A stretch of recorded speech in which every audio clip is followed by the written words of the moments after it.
Ladies and gents, boys and girls, Thursday, June the 15th, 2023. Hope you're all doing well. Chris Phillips here, your host of the Daily Crow of the Spurs Up Show. Appreciate each and every single one of you tuning in here on this Thursday. I see Bruin Nation, Dave, Austin, Gregory, Brendan, Ethan, Chase Floyd, Will Hall. Appreciate you all. Also, those in the Big Cock Club Discord. Head over to the TDC Questions channel. The TDC Questions channel. Be sure your questions are answered there. We got a lot to get into, a lot to discuss. Trip, I appreciate you also tuning into the show. Thank you so much, my friend.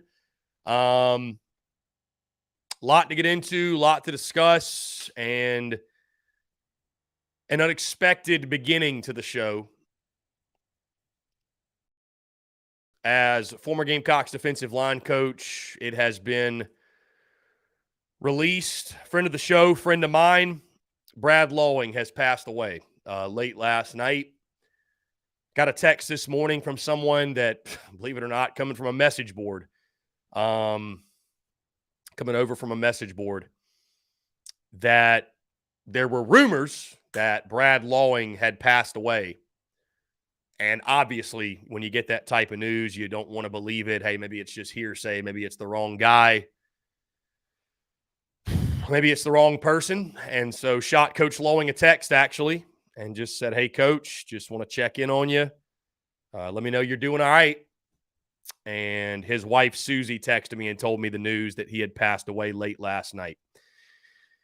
Was going to keep the news private, obviously, out of respect to the family, but Brad Lawing's brother-in-law posted a tweet shortly after I texted Coach Lawing, and then Eric Kimry and others joined in, and it's officially out there now. Coach Brad Lawing is no longer with us. And, it's heartbreaking news. It's tragic news. And, we had plans for other things today, which we will get into later into the show. But I felt like, obviously, it was necessary to pay our respects to an incredible human being. I mean, it goes so far beyond the Gamecocks or what logo he had on his shirt. An incredible human being, and spend some time to reminisce on the late, great Brad Lawing. And, I mean, all of you tuned in know exactly who I'm talking about. In regards to the Gamecocks, he served two separate stints as South Carolina's defensive line coach, 1989 to 1998, as well as 2006 to 2012. He coached some of the best defensive linemen in school history. And, most notably Jadeveon Clowney there at the end, but many, many others too. Cliff Matthews, he mentioned to me many times, as one of his favorites. And, Coach Brad Lawing was a friend of the show, someone that I had on the show. God, almost double-digit times we sat down and had conversations in my studio back in Columbia, at Tin Roof in Columbia a few times. Some of you were there in person and got to meet Coach Lawing. And then at his house over the last 2 summers. I was actually with Coach Lawing literally 4 weeks ago, about to the date. It was about March 12th or 13th. I was sitting down with Coach Lawing and talking with him and conversating with him. And it's another reason why it's just so shocking to get this news. I'll tell you guys, Coach Lawing wasn't in the greatest health when I saw him about a month ago. He wasn't in the best of health, but, the spirits were high. And Coach Lawing also, was obviously an older gentleman. And, you sort of dealing with the normal things, I think, that come with old age. But nothing that I felt like would have suggested that this was necessarily around the corner. And so that's why, there's some news you get. And obviously, when it comes to someone's passing, it stops you where you are. It stops you in your tracks. And, I've been emotional this morning. It's just one of those, Coach Lawing, we had no other connection outside of, I remembered him being the defensive line coach, both of his, the end of his first stint, but the majority his second stint, 06 to 12. And a guy that I actually first had seen on Eric Kimry's show. You might remember when Coach Kimry was doing his podcast talking about the Gamecocks. That feels like so long ago now.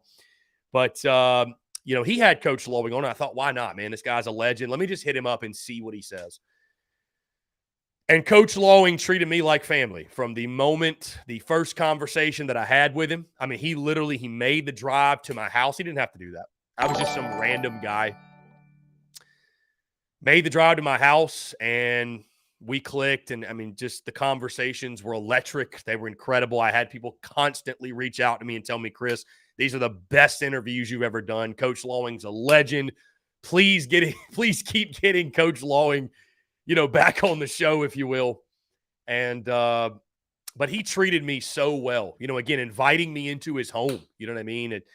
And sitting there telling me stories about each and every single artifact in his man cave. And just the fact that he was so giddy and so excited to do those things and to share all of his experiences with me, someone he knew was a fan of the Gamecocks, you know what I mean? Like to be so willing to share that and go out of your way and, again, invite someone in your home to sit and to conversate and to give his insights. And what a great storyteller he was. I mean, he's just an incredible storyteller about everything from, recruiting, the madness of recruiting, to Jadeveon Clowney and the defensive lines and his time at South Carolina, but also his time at, Michigan State under Nick Saban, North Carolina under Mack Brown, Florida under Will Muschamp, right? Florida State under Jimbo Fisher. And we're talking about a guy that coached, his time, of course, at South Carolina under Steve Spurrier, his time under Brad Scott and Sparky Woods. A guy that just, I mean, legend. We throw that around loosely, that term, legend. Legend. This guy's a legend. He's a legend. Coach Brad Lawing is a legend. I mean, he fits it. He embodies it. And just a great human being. The stories are just endless, man. I mean, I could run content for the next week of just all the great clips and the great stories and everything that he shared with me. And again, he brought me into his home. He treated me like family. His wife, Susie, by the way, who's an incredible person. Be sure to remember the family. Keep the family in your prayers. His son, I forget his son's name, but Coach Brad Lawing has a son right now that is coaching.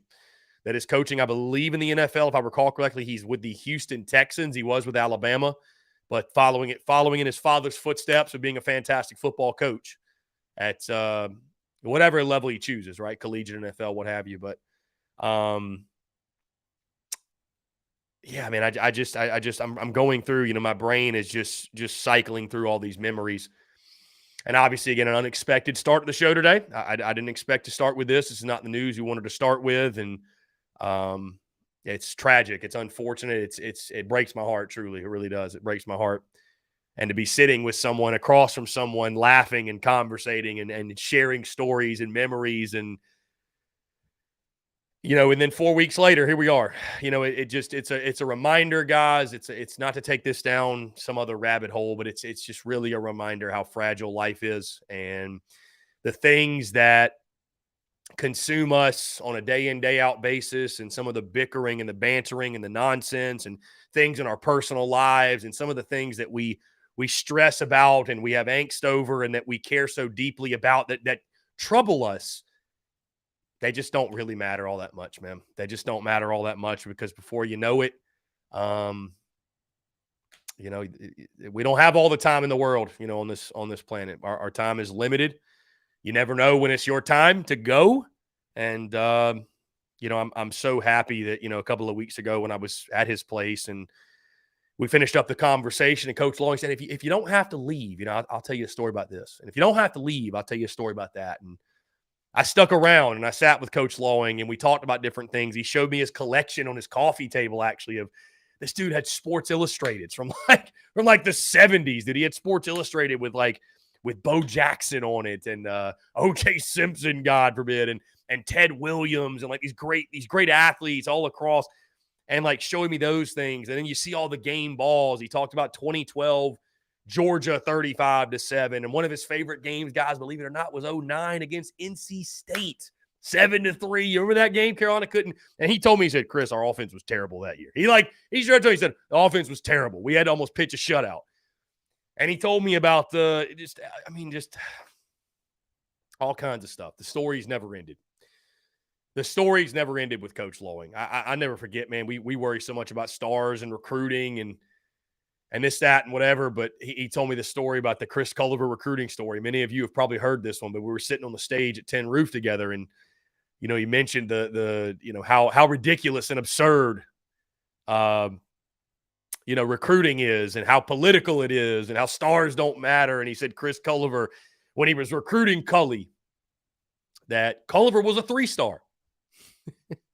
And Culliver wanted nothing more than to be a 5-star. It mattered to Chris Culliver. And so Brad Lawing Culliver said that, man, I don't know if I want to come to Carolina. Your people don't think I'm very good. They rated me a 3-star. So Coach Lawing went back, talked to the people, talked behind the scenes. They bumped him up to a 4-star. He talks to Chris Culliver again. He says, Coach, I really want to be a 5-star, Coach. I really want to be a 5-star. He says, Cully, why does it matter? Come on, man. Come on. Why does it matter? Why does it matter, Cully? He said, it just matters, Coach. He went back to his people, talked to them a little bit more, bumped up Chris Culliver to a 5-star. So, the stories and, Coach Lawing was never one, and I respect the hell out of this. He never was one to sugarcoat anything. He would always tell it like it is or like it was. And that came to everything. That came to recruiting. Heck, that came to South Carolina football. When he told me last summer, Chris, he said, Chris, South Carolina is 3 or 4 years away from competing with Clemson on the field. And you know what's crazy? I went back this summer and I asked him, I said, Coach, what do you think, man? I mean, Carolina beat him. He said, I still think that. He was a man who stuck to his guns, man. He just said what he believed. He said in regards to the roster top to bottom, and I respect it. He said South Carolina's still 3-4 years away recruiting-wise from the depth they have and the top to bottom talent they have. And, but Shane and them give them a hell of a job, did a great job. And I would expect, by the way, Coach Beamer and Coach Travian Robertson and that staff to honor Coach Lawing. And it's someone that just, again, guys, this man wasn't just an assistant coach, right? I don't think that's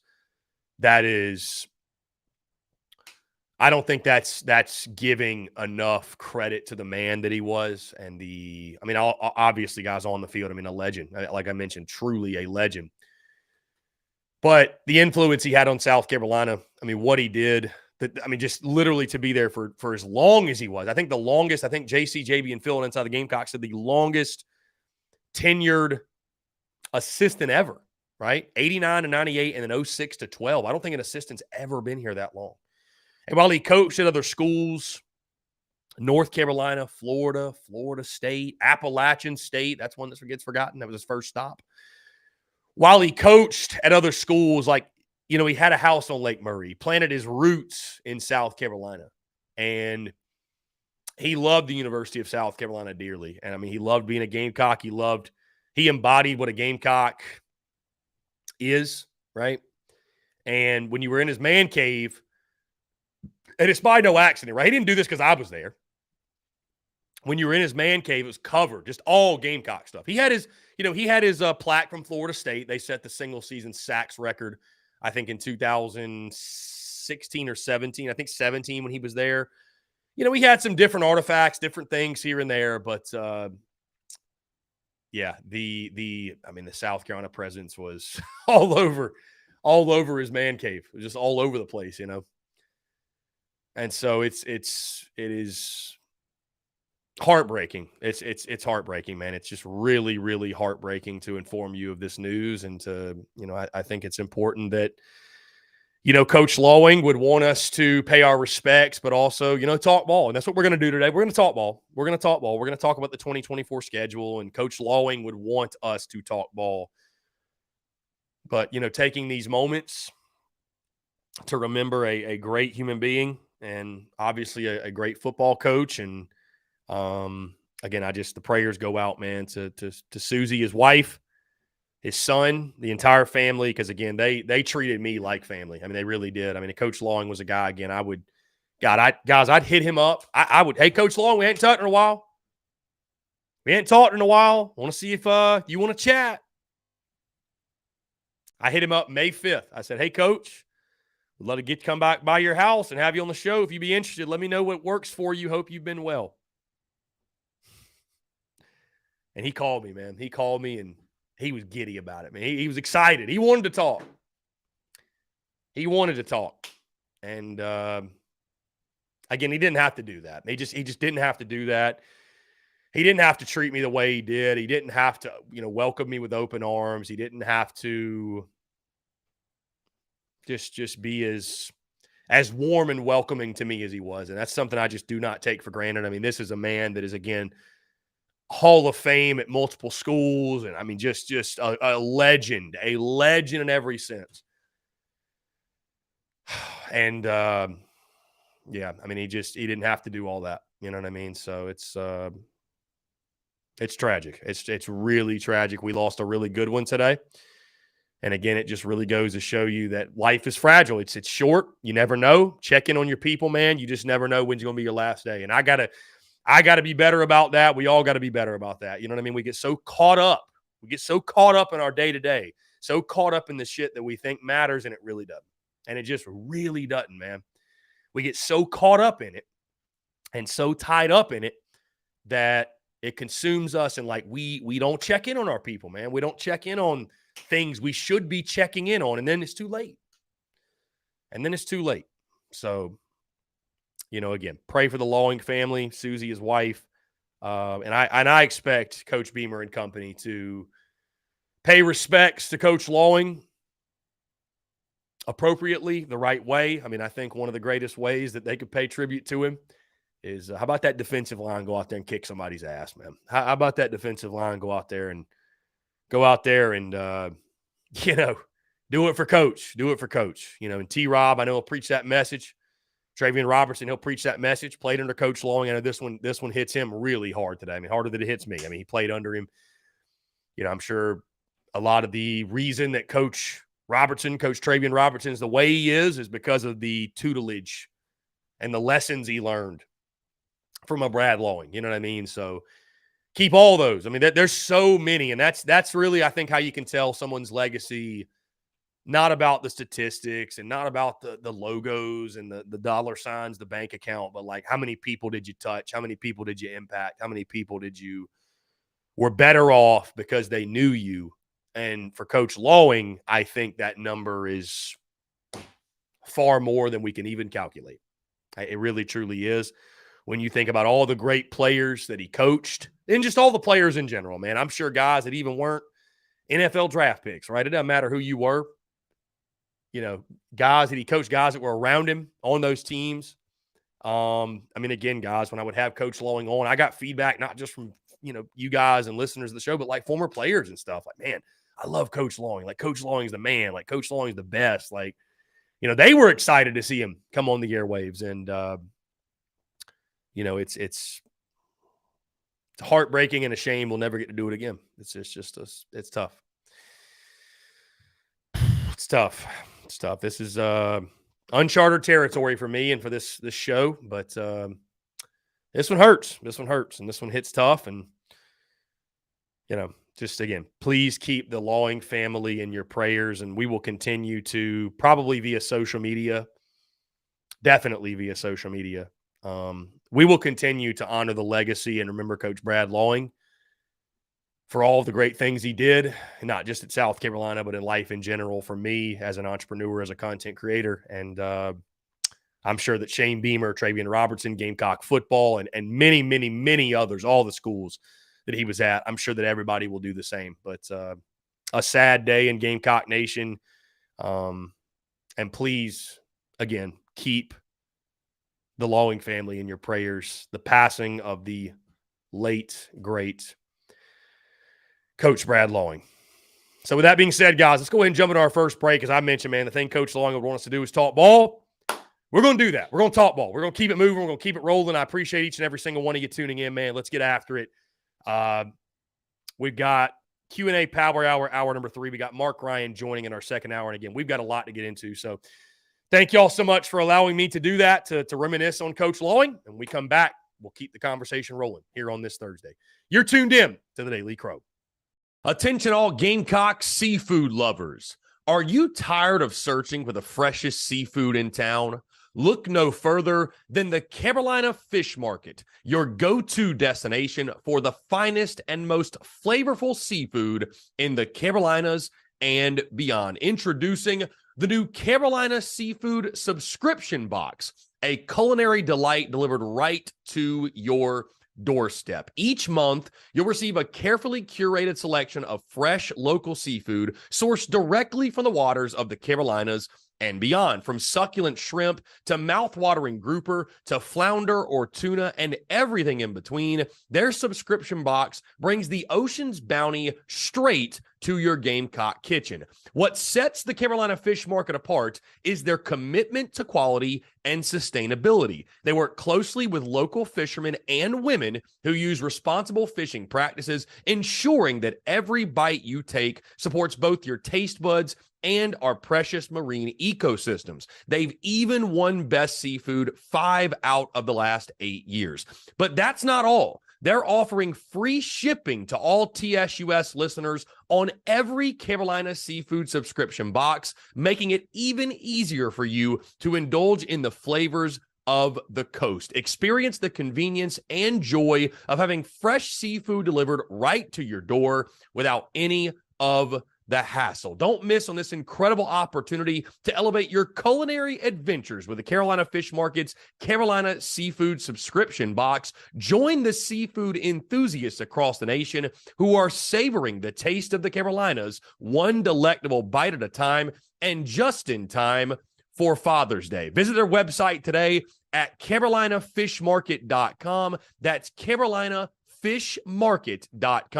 and embark on a seafood journey like no other. Freshness, flavor, and convenience await you. Order your Carolina Seafood subscription box now and use the promo code SPURSUP, that's SPURSUP, for $10 off your first purchase. Again, that's promo code SPURSUP, SPURSUP, for $10 off your first purchase. The Carolina Fish Market, where taste meets the ocean.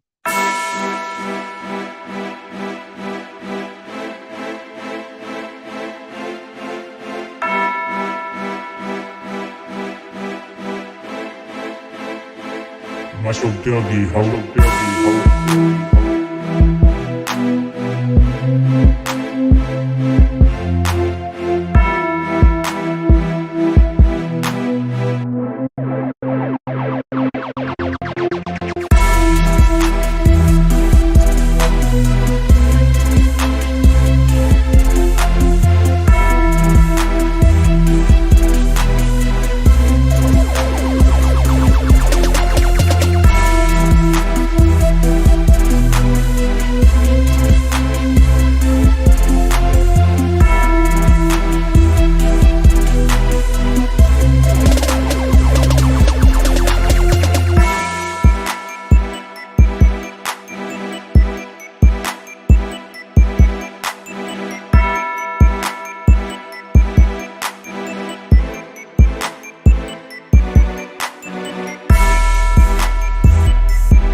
All right, I was trying to do something there in the background. We have pictures of Coach Lawing on that USB drive, believe it or not, from when I had him on the show, and the lighting just really, just really wouldn't allow it. So we will save that. We will save that. But again, guys, we will continue to pay our respects to Coach Brad Lawing throughout the day, the week, the weekend, I saw over the break, Will Hall asked me, do you happen to recall the date of the Lawing interview you did recently? Will, I will actually go on and drop what I'm planning on doing is dropping every single interview we did with Coach Lawing, like all the links to every interview. And I'm talking all the way back to 2020. I'm talking every single interview we ever did, Will. So you will have, because they're all great conversations. And the great thing about them is they're not, there's chatter obviously about the current state of affairs with Gamecocks football in each of those conversations, but that's not what it's solely based on. Like, we spent so much time talking about different things related to his tenures and different players. And I mean, just all kinds of stuff. They're electric conversations, every one of them. So I will drop links, Will, and everybody else, to all of those combos with Brad Lawing. And yeah, I highly suggest, again, because they're great conversations to this day. They're great conversations to this day. So Ranger Ryan is tuning in from France. Ranger Ryan, thank you very much. Thank you very much. I appreciate it. Guys, that being said, let's move into talk some ball. Like I said, Coach Lawing wants us to talk ball. South Carolina's 2024 SEC opponents have officially been released. In case you missed it, the Gamecocks will take on LSU, Ole Miss, Missouri, and Texas A&M, all at Williams-Brice Stadium. In 2024, the Gamecocks will travel to Alabama, Kentucky, Vanderbilt, and Oklahoma. What stands out from this is not who's on the schedule, because that's big, and we're going to talk about that in a second, but who's not on the 2024 schedule. No Georgia, no Tennessee, and no Florida. That is the first time, guys. It's the first time the Gamecocks have not played those teams each individually. The first time those teams have not appeared on the schedule since 1991, when Carolina joined the conference. And I want to start with the Georgia game, because I understand people will look at that and say, Chris, Georgia was just beating our brains in every year. Like, why? But, dude, it's the border battle, man. Carolina, Georgia is just like, I'll say this, and from the college football fan perspective, if I take my Garnet and Black completely out of it, I take my fandom out of it, I just look at this thing from the SEC perspective. I love this. I love Texas and Oklahoma joining. I love the schedule shakeup that comes because of it. I love the fact that we're going to get more matchups. You're not going to have to wait a decade to see the Gamecocks go to Tuscaloosa. You're not going to have to wait a decade for some of these big-time matchups. Like, we're going to get more great games more often because of the cycling, because of no divisions. So I love it in that regard. But when it comes to when you localize it down, and I'm talking specifically South Carolina, when you put it through a local lens and a local scope, I am very much rivalries over realignment. Like, there are just some games that should take place. There are some matchups that should be conserved, man. There are some games that should just happen. No matter how lopsided it is, no matter how one-sided a quote-unquote rivalry might be. I understand, again, the Gamecocks had not beat Georgia since 2019, which, hey, it puts a lot of pressure on this year's game, right? Let's snap a streak, why don't we?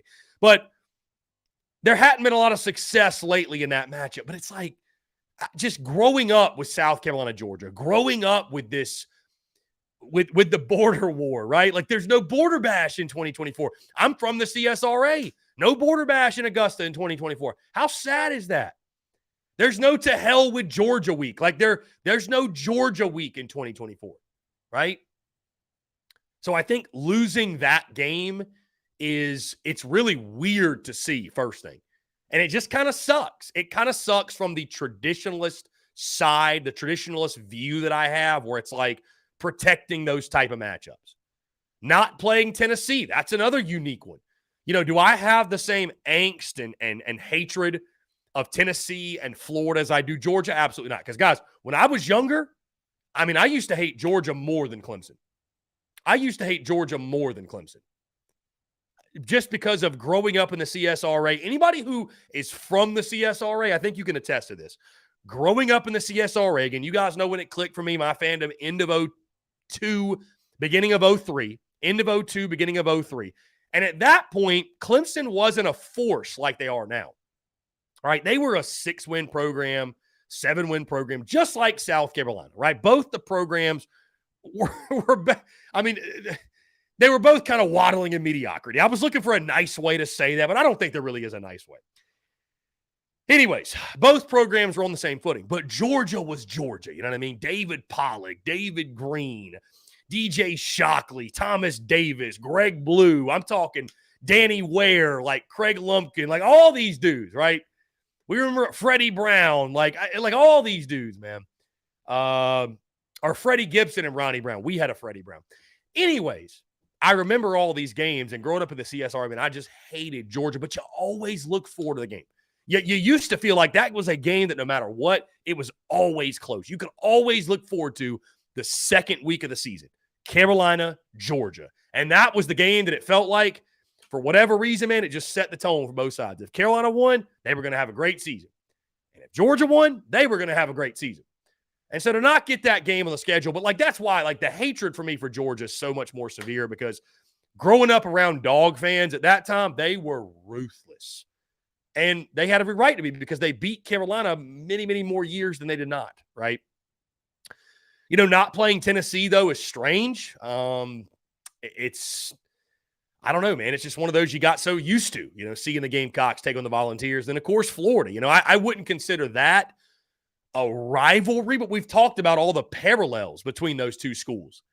And, you know, how there's so much those two, you know, Carolina taking Steve Spurrier and then getting Will Muschamp, and just sort of the Carolina-Florida, like this weird connection, right? And there's been great games between the two schools over the years, right? So not having those three on the schedule is a weird thing. It is. Now, when you look at who's on the schedule, it's very exciting. Very, very exciting. How about the LSU Tigers coming to Willie B? First time since the Steven Garcia got trucked by a ref game. Can't wait for that. Willie B will be jumping. Ole Miss and Lane Kiffin. That'll be really intriguing, right? That's a program on the rise. South Carolina's defense better be ready. They'll come in wanting to throw it. Ole Miss is a fun one. And then, of course, we have our usual suspects of Texas A&M, Mizzou. I'll tell you this, guys, and we've got to sort of kind of go away from this thought process, because we have no more divisions. It's just one SEC. There's no East. There's no West. So forgive me maybe for saying this, but the schedule, the 2024 opponents, it really has an SEC West flavor to it, doesn't it? LSU, Ole Miss, A&M, Alabama, and then you add Oklahoma. So, I mean, it's really got that like West flavor. Again, you're not getting the Georgias, the Tennessees, the Floridas. You're getting LSU, Ole Miss, Bama. Like, you're getting the cream of the crop in the SEC West. Then, of course, you keep Texas A&M, you keep Mizzou. I know some people were not exactly thrilled. I mean, would I rather play Tennessee than A&M, just from in regards to like what matchups I like? Yeah, I mean, for sure. I'm not going to front. I would just because I think it's more fun to play the Volunteers. You know, outside of last year, there hasn't been a lot of success against the Aggies. Maybe there's a new trend starting, but it hasn't been a lot of fun. And then Mizzou, Mizzou. Got to start beating them at some point, right? Got to start beating them at some point. And then you look at the road schedule. Guys, J.C. Sherbert pointed it out this morning. South Carolina's only game on the road in the Eastern time zone is the game at Kentucky. Every other game is in the Central time zone. Alabama, Oklahoma, and Vandy. Then you got to factor in the non-conference. Old Dominion, Akron, Wofford, and at Clemson. So you will travel to Clemson, Oklahoma, and Alabama in the 2024 season. Hey, folks, welcome to the SEC. I mean, this is it, man. This is reality. This is life in the SEC with Texas and Oklahoma. And if you're Shane Beamer, right, obviously he's doing this. But I would say this, guys, as we look at these other SEC schedules, and I'll say this. I think when you evaluate the 2024 slate, all of the 2024 opponents, all the schedules are tough, man. Nobody's got an easy schedule, right? It just doesn't exist. But there are some that are more favorable than others. There are most certainly some that are more favorable than others. And I would say South Carolina's their 2024 slate. I mean, I think it's about as favorable as you could get. I really do. Because here's the thing. You're trading Georgia for Alabama. And this wouldn't have applied maybe just 2 or 3 years ago. But right now, based off the beast that Georgia is, I'd rather play Alabama. If I've got to play one of the big two, and I may regret saying this because Nick Saban, I mean, it is rat poison, bro. He is taking every bit of this negative or every bit of this doubting or this slight to his program. Everybody's anointing Georgia. They might come back this year and go undefeated and kick everybody's tails, kick everybody's teeth in, if you will. So, but give me the trade right now of Alabama or Georgia for Alabama. Give me that trade, right? LSU, really good program, but they'll lose Jaden Daniels. They'll be, quote-unquote, rebuilding. Still going to be a really good team, top 10 team. Ole Miss, they're one of those middle-of-the-pack SEC teams, but I wouldn't put that. They're kind of a mid-tier team like South Carolina. Mizzou, we're already familiar with them. That's a team you should beat. They're on the home field. I understand what's happened the last 4 years, but you feel like you're in a good spot there. Texas A&M, what are they? This year's going to tell us a lot. You beat them last year at Willie B. Why couldn't you do it again in 2024? Then you go to Kentucky. Hey, they'll be losing Devin Leary. What are they going to be offensively? What's Kentucky football going to be as a whole? Oklahoma with Brent Venables. I'm not sold Brent Venables as the guy there. I'm really not. What are they going to be? And what a matchup that'll be with Shane Beamer going back to Norman. And then finally, of course, the road trip at Vandy, where everybody loves that road trip because you can enjoy Broadway. You can kick Vandy's ass. You can go hightail it home. So all in all, when I look at the slate of 2024 opponents, then, of course, you got to go to Clemson. But when I look at the slate of 2024 opponents, guys, I tell you this. That 2024 slate, and I know you're going to have a young quarterback, right? No Spencer Rattler. It's either going to be Lenoris Sellers or Dante Reno, or should I even throw Luke Doty's name in there? Is it fair? Like, I don't know. Let's just say Luke Doty's there as well. Tanner Bailey. Like, you're going to have a loaded QB room. There's going to be one hell of a competition. Whoever wins the job, I think most of us think it's going to be Lenoris. Whatever. The greatest adversity to overcome next year is going to be having a youngster at quarterback, because I think that schedule, and it depends on when you play certain teams, right? A lot of that, if you're going to get hot, make a run, you hope the schedule breaks favorably where, hey, hopefully we're playing Vandy week 2, right? But that schedule is, I think, as manageable as South Carolina has had in quite some time. It's still a very difficult schedule. Do not get me wrong. But as I mentioned, I'll trade Georgia for Bama. You get Kentucky and Vandy. Oklahoma under Brent Venables, that matchup with Shane Beamer going back to Norman. But what is Oklahoma? If I got to pick taking Oklahoma or Texas, give me Oklahoma all day long. And then the home slate, LSU without Jaden Daniels, Ole Miss, who's a mid-tier, I'd say, SEC opponent, Mizzou, you got to snap the streak in that one, but they're very beatable. And then Texas A&M, what the heck are they? But you beat them last year at Willie B. So all in all, if you can figure out the quarterback position, 2024, realistically, might be the jumping point for Shane Beamer's program. It might be. And there's a lot that's going to happen between now and then. Roster turnover, portal, we all know. But that could be the year. That could be the jumping point for Shane Beamer. I like the way this schedule sets up. I think you miss some of the big dogs, if you will. No pun intended. Wink, wink. I think it's as favorable at SEC slate as you could ask for. That does not mean it's easy, but it's more favorable than some. Guys, that being said, let's go ahead and jump into another break here on this Thursday. On the other side, we'll keep the conversation rolling.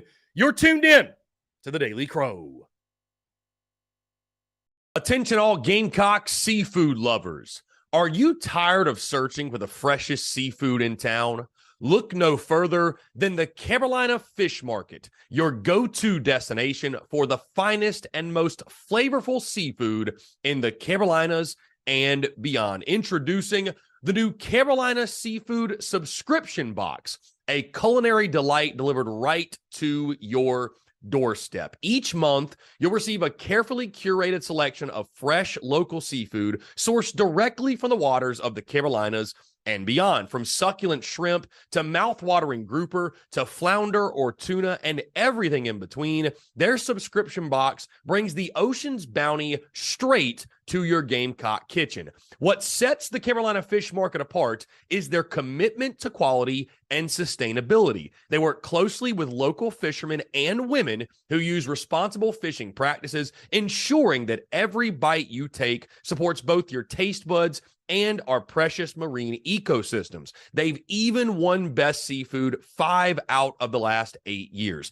But that's not all. They're offering free shipping to all TSUS listeners on every Carolina Seafood subscription box, making it even easier for you to indulge in the flavors of the coast. Experience the convenience and joy of having fresh seafood delivered right to your door without any of the hassle. Don't miss on this incredible opportunity to elevate your culinary adventures with the Carolina Fish Market's Carolina Seafood Subscription Box. Join the seafood enthusiasts across the nation who are savoring the taste of the Carolinas, one delectable bite at a time, and just in time for Father's Day. Visit their website today at carolinafishmarket.com. That's carolinafishmarket.com, and embark on a seafood journey like no other. Freshness, flavor, and convenience await you. Order your Carolina Seafood subscription box now and use the promo code SPURSUP, that's SPURSUP, for $10 off your first purchase. Again, that's promo code SPURSUP, SPURSUP, for $10 off your first purchase. The Carolina Fish Market, where taste meets the ocean.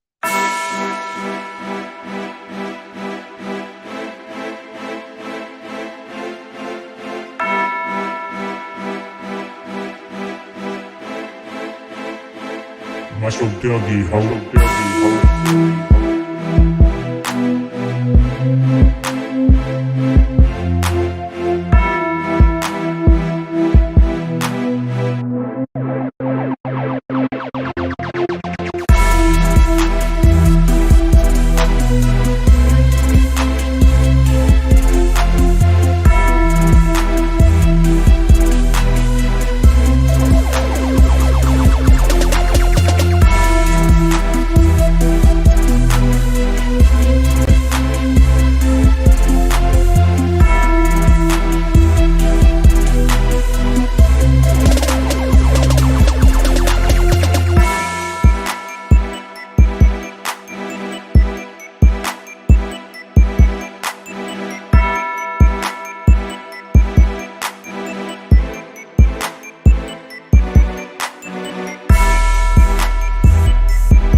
Okay, we are back here on this Thursday, June the 15th, 2023. Appreciate each and every single one of you tuning in again, guys. Thank you all so much for the continued love and support.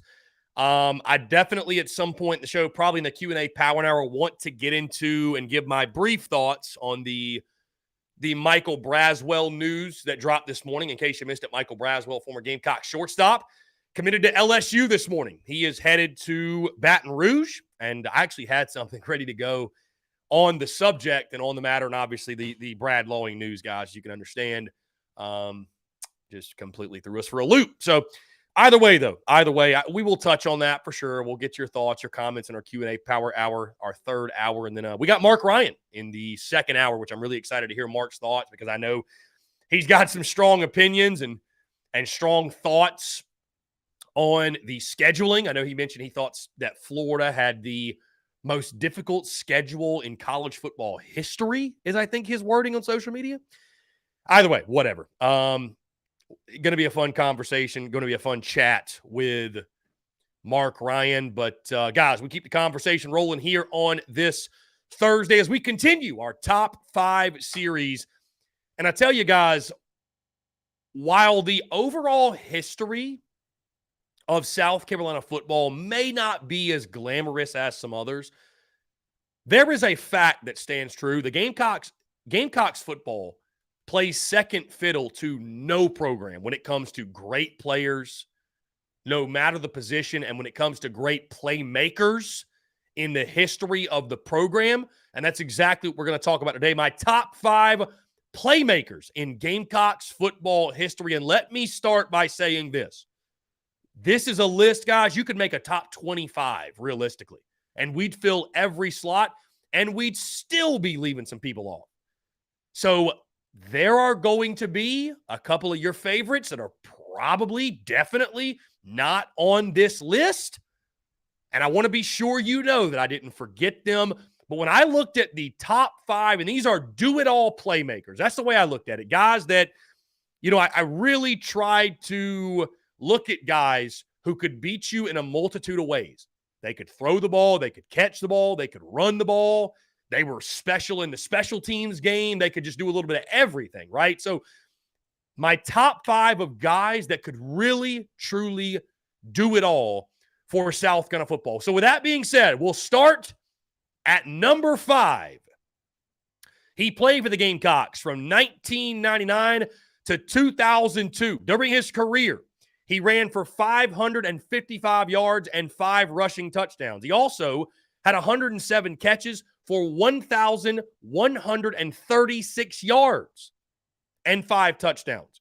He was special in the special teams game, 69 returns for 511 yards in punt returns and 36 returns for 783 yards in kickoff returns, a 21.8 yard average.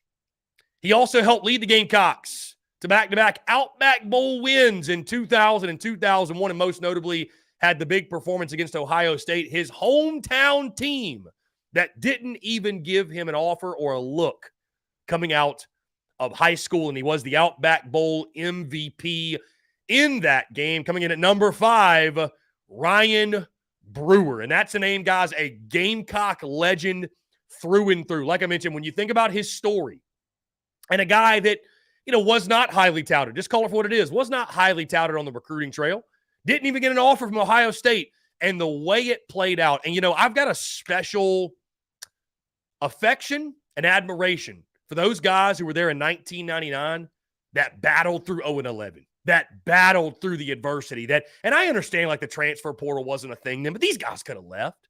They could have quit. They could have folded up shop. And a guy like Ryan Brewer, and of course, he told the stories of the late, great Phil Petty. And, he was one of the leaders on that football team. Helped the turnaround, the greatest turnaround in college football history. And then, of course, what he did against Ohio State in both 2000 and 2001, but especially the 2000 game in which he was named MVP. I mean, just what a story, guys. You couldn't script it any better. You really, truly couldn't. So, again, coming in at number 5, Ryan Brewer. At number 4, he played for the Gamecocks from 2013 to 2015. During his career, he hauled in 138 catches for 2,163 yards, 18 touchdowns, and a remarkable 15.7 yards per reception. He also carried it 71 times for 513 yards. He averaged 7.2 yards per rush and 4 total rushing touchdowns. He also had 36 punt returns for 170 yards and 16 kickoff returns for 359 yards. Oh, by the way, he also went 9 of 16 passing with 4 passing touchdowns. Truly the definition of a do-it-all playmaker. Number 4 on our list, Pharaoh Cooper.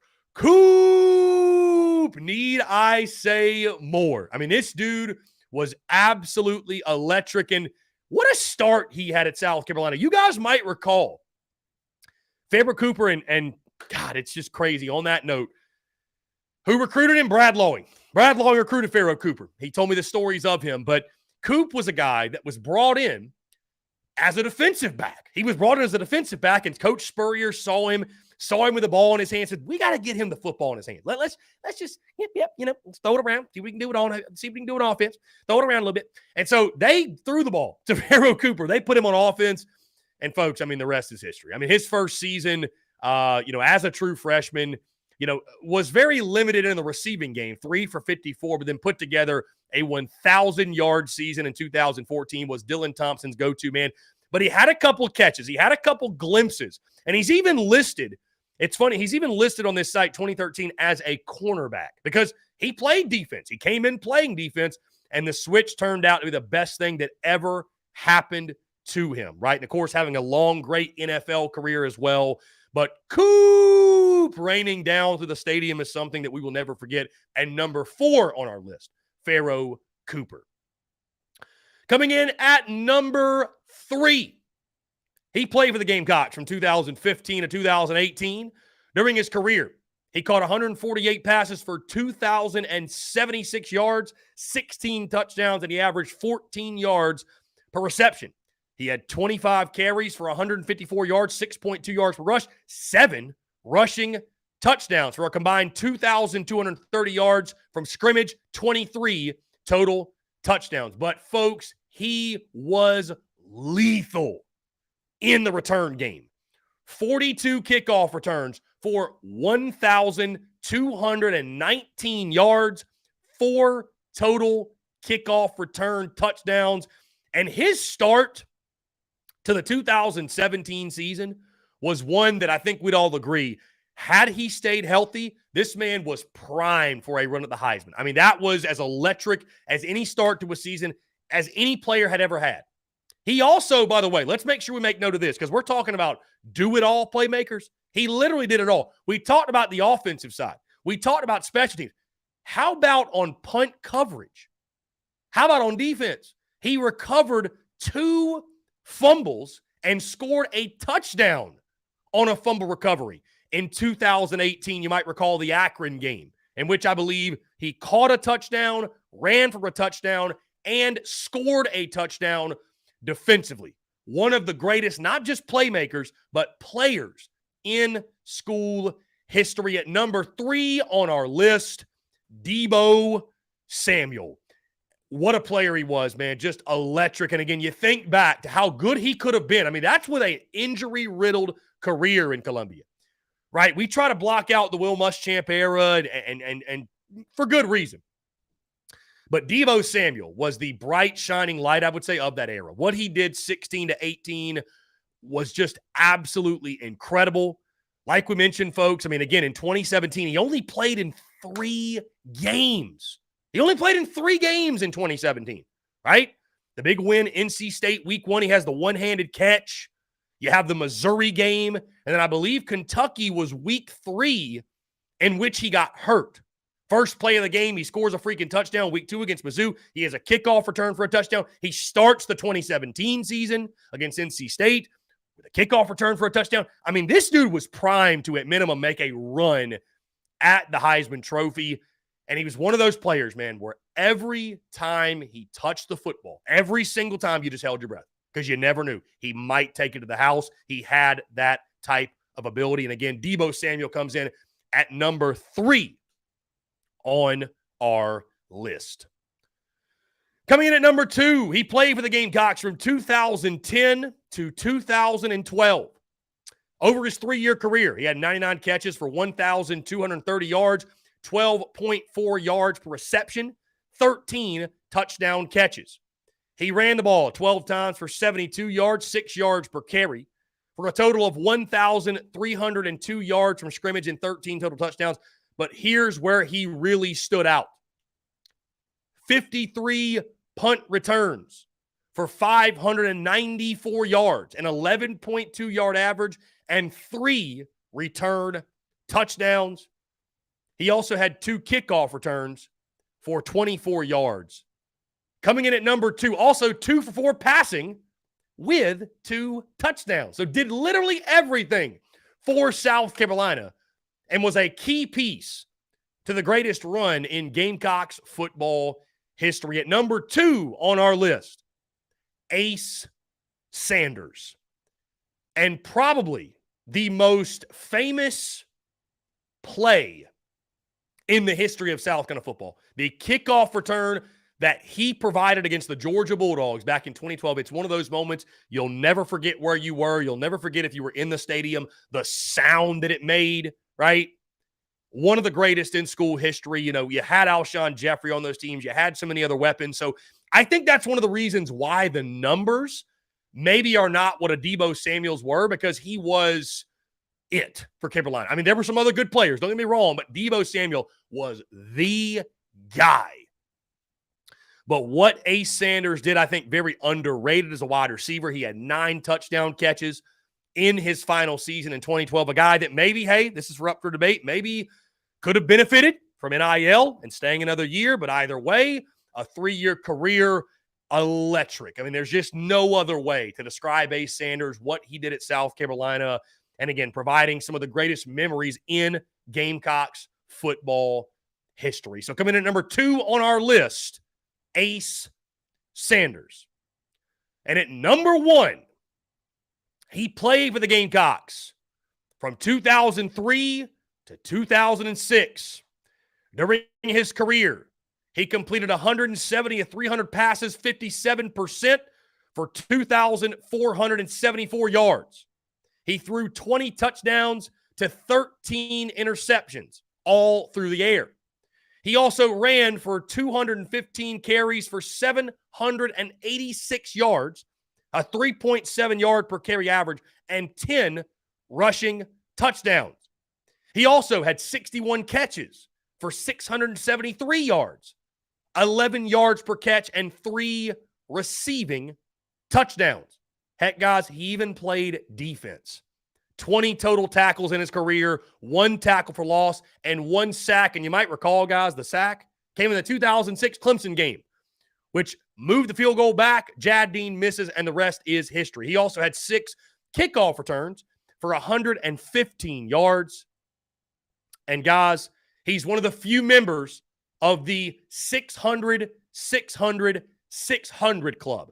600 or more yards passing, 600 or more yards rushing, and 600 or more yards receiving. The definition of a do-it-all playmaker. And at number 1 on our list, Savell Newton. And Savell gets this nod as well, guys, because I respect the hell out of the fact that he was thrown around from quarterback to receiver to running back, back to quarterback, to even in his final season in 2006, playing safety. This man went anywhere, everywhere. He went through a coaching change, right? Went through the coaching change from Holtz to Spurrier and flourished and thrived and made plays no matter where he was on the field. Made plays no matter where he was. And he is deserving of the nod. Number 1 on our list, the best do-it-all playmaker in Gamecocks football history, Savell Newton. So again, my top 5 guys. At number 5, Ryan Brewer. Number 4, Pharaoh Cooper. Number 3, Deebo Samuel. Number 2, Ace Sanders. And at number 1, Savell Newton. Guys, that being said, let's jump into another break. On the other side, We're going to get Mark Ryan of the Fan Upstate on the show. Very excited to chat with him. We got a lot to discuss. We got all that and more coming up. You're tuned in to the Daily Crow. Attention all Gamecocks seafood lovers. Are you tired of searching for the freshest seafood in town? Look no further than the Carolina Fish Market, your go-to destination for the finest and most flavorful seafood in the Carolinas and beyond. Introducing the new Carolina Seafood Subscription Box, a culinary delight delivered right to your doorstep. Each month, you'll receive a carefully curated selection of fresh local seafood sourced directly from the waters of the Carolinas and beyond. From succulent shrimp to mouth-watering grouper to flounder or tuna and everything in between, their subscription box brings the ocean's bounty straight to your Gamecock kitchen. What sets the Carolina Fish Market apart is their commitment to quality and sustainability. They work closely with local fishermen and women who use responsible fishing practices, ensuring that every bite you take supports both your taste buds and our precious marine ecosystems. They've even won Best Seafood 5 out of the last 8 years. But that's not all. They're offering free shipping to all TSUS listeners on every Carolina Seafood subscription box, making it even easier for you to indulge in the flavors of the coast. Experience the convenience and joy of having fresh seafood delivered right to your door without any of the hassle. Don't miss on this incredible opportunity to elevate your culinary adventures with the Carolina Fish Market's Carolina Seafood Subscription Box. Join the seafood enthusiasts across the nation who are savoring the taste of the Carolinas, one delectable bite at a time, and just in time for Father's Day. Visit their website today at carolinafishmarket.com. That's carolinafishmarket.com, and embark on a seafood journey like no other. Freshness, flavor, and convenience await you. Order your Carolina Seafood Subscription Box now and use the promo code SPURSUP, that's SPURSUP, for $10 off your first purchase. Again, that's promo code SPURSUP, SPURSUP, for $10 off your first purchase. The Carolina Fish Market, where taste meets the ocean.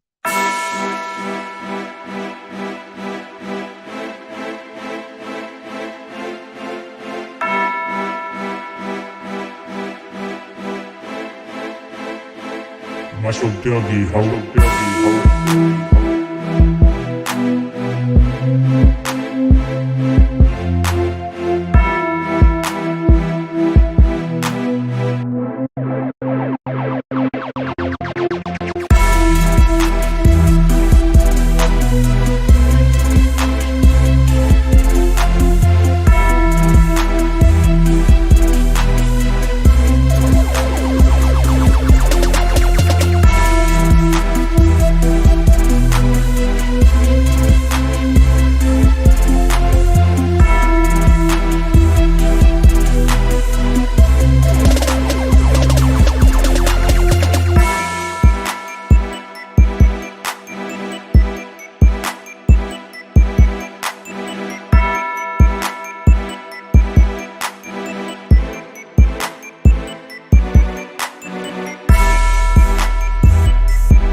All right, guys, we are back here on this Thursday, June the 15th, 2023. Appreciate each and every single one of you tuning in.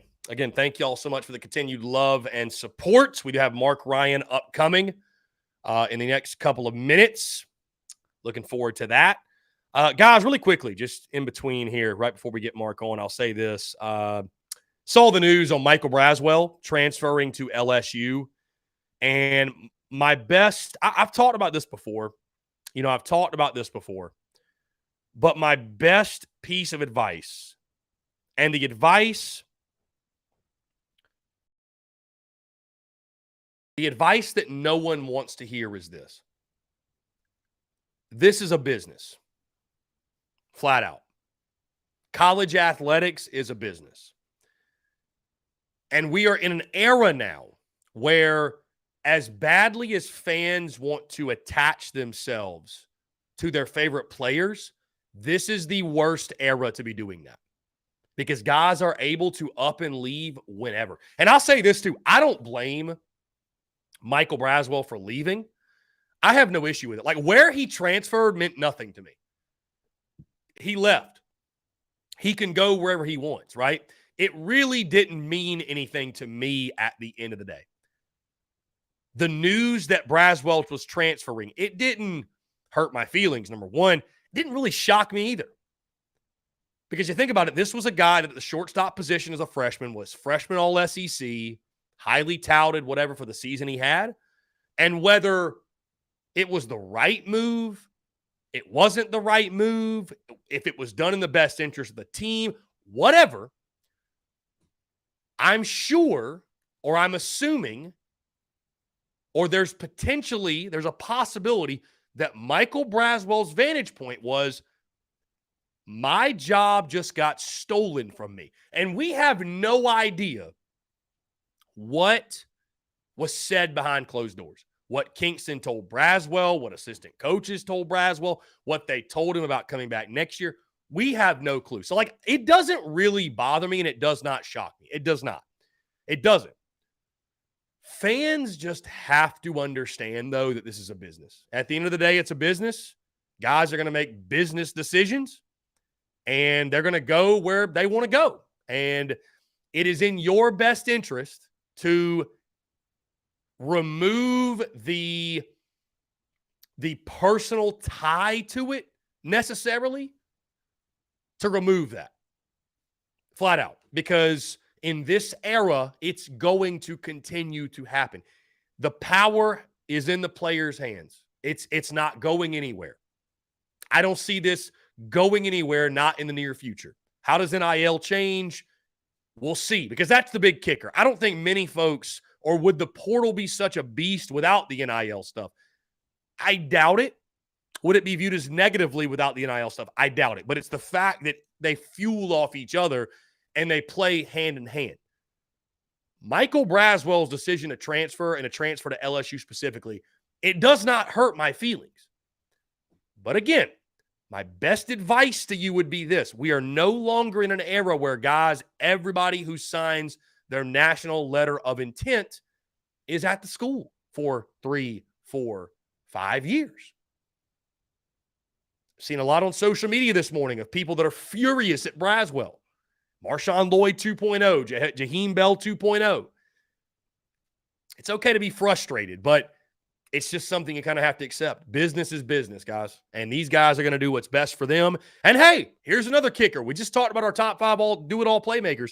Savell Newton's a perfect example. Not all of your favorite athletes. I know this is hard to believe. Not all of your favorite athletes have a great experience at your school. I know that's hard to believe, but that's a reality. And one that we've heard straight from the source, from different sources who have come on the show. Anyways, guys, we'll continue to talk about the Braswell stuff later on in the show, because I want to hear your thoughts. I want to hear your comments. But in the meantime, he joins us every single Thursday. He's the host of Offsides with Mark Ryan on the Fan Upstate, which airs Monday through Friday, 3 to 7. Very pleased to be joined by the man himself, Mark Ryan. Mark, what's going on, my friend? You are decked out in the orange and blue today. I see you, my man. What's up? Oh, how we doing, Gamecock fans? It is fantastic to be here with you guys. I got my Florida Gator tumbler and my hat.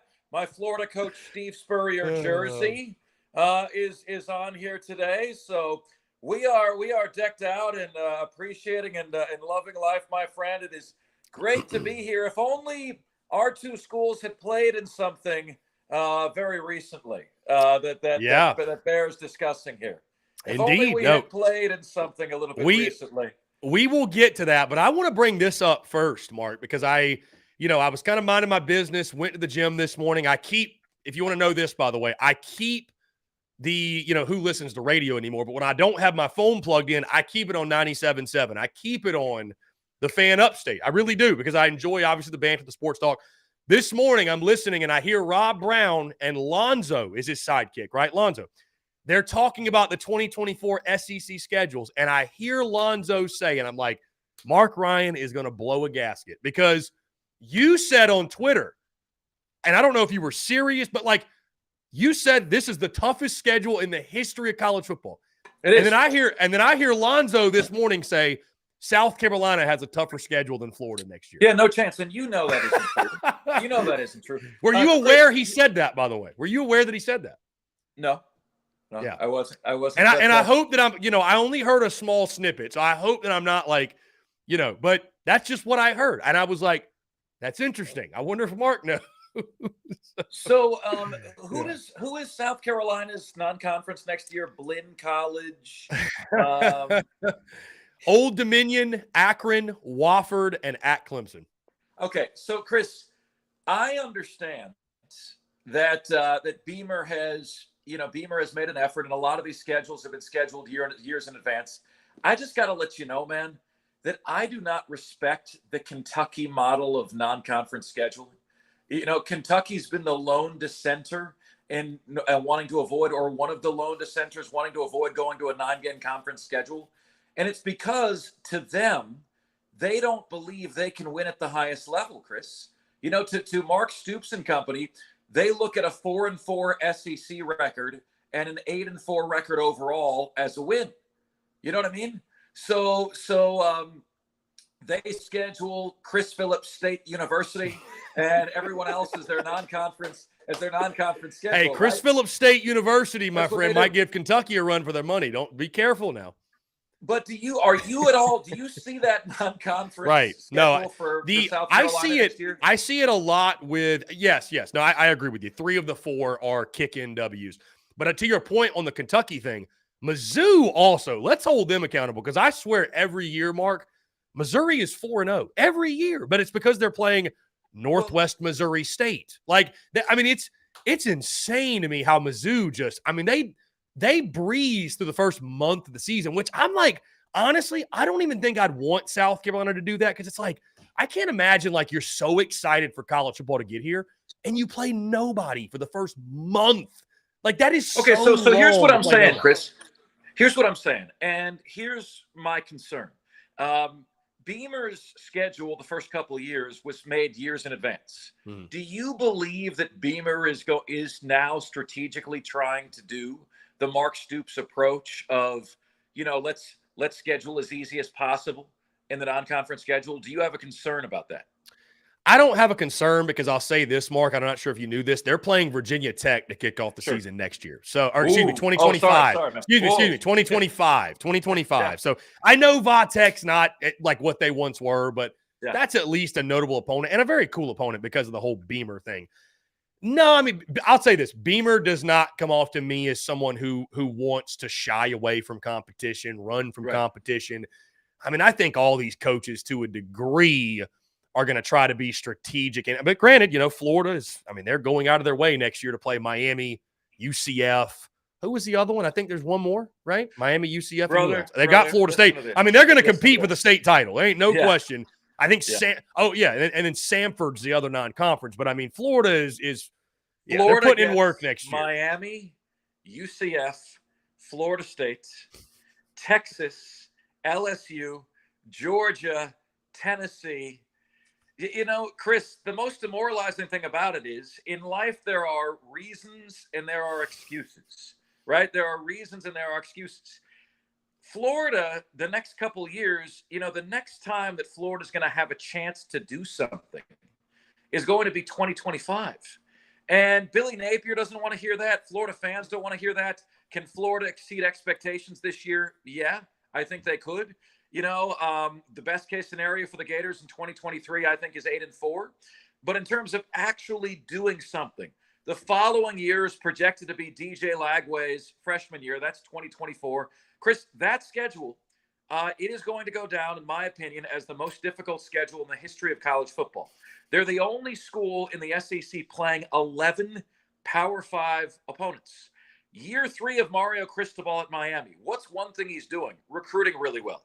Okay? Florida State is on the come. They're on the up under Mike Norvell. The schedule, Chris, according to anybody, this isn't just my opinion. Brad Crawford had an article out today, the toughest schedules in the SEC. Florida this year has the toughest schedule in America, Chris, in order to get to bowl eligibility. Okay? So it's number 1 this year in 2022. Most difficult schedule to get to 6 wins. Guess who number 2 is? South Carolina, right? You. Yes. You. Yes. Yeah. So yes. South Carolina is number 2, most difficult to get to 6 wins. Florida is first. Chris, I mean, if you have a more difficult schedule in college football history than what Florida has next year, I'd love to see it, man. Miami's going to be top 15. Florida State's going to be top 15. UCF, that is now a Big 12. UCF in year 2 of the Big 12. Texas, Tennessee, Georgia, LSU, Ole Miss. Are you serious, man? And Chris, if I'm honest with you, I'm wondering a little bit if at one point these teams in the SEC who are getting each an $18 million a year bump by having Oklahoma and Texas in the conference, they're going to look back at these additions with a little bit of buyer's remorse and saying, you know what, man, some things there shouldn't be a price for. And, we're kind of knocking ourselves down all in the name of a paycheck. I wonder, Chris, some of these schedules are so brutal that if you look up and, man, out of 12 teams, there's only 2 SEC teams in the playoff. If there's going to be some buyer's remorse about this addition, about chasing the almighty buck, because you're going to have really good coaches, Chris. They're going to be losing their jobs with these schedules. Really good coaches. Well, and I wanted to take it there, Mark, kind of taking away some of the local flavor. Like if you can take yourself out of the orange and blue and myself out of the garnet and black. I was talking about this a little bit earlier that like from the SEC fan and the college football fan side of things, I mean, I love the addition and I love the shakeup and I love seeing new matchups. I mean, South Carolina will travel to Tuscaloosa for the first time since, I think it's been over a decade since we're not going to have to wait a decade to get some of these matchups, right? So like from the national perspective, I love it, right? Because you don't care. I don't care specifically how tough X team's schedule is. But when you get more local, and to your point, like I think almost college football fans are going to have to be more patient with coaches because of just how severe the schedule is going to be.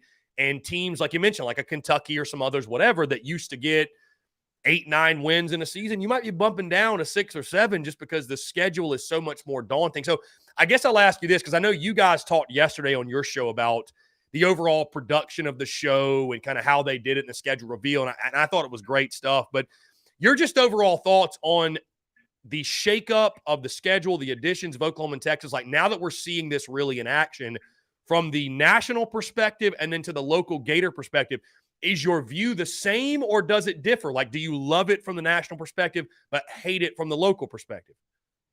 No, as a matter of fact, Chris, I think a lot of once this is finalized and Texas and Oklahoma are in the SEC, and once they go to the 9-game schedule, you'd be a moron not to do what Mark Stoops and Shane Beamer next year in 2024 are doing with a non-conference schedule.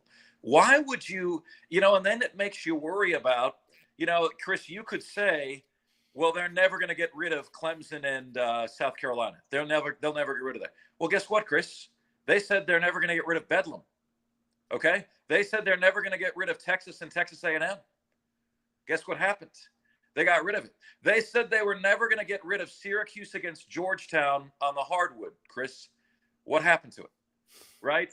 Chris, in my opinion, when you looked at this schedule release, they disrespected South Carolina. In my honest opinion, they said South Carolina is not big enough to maintain their rivalries.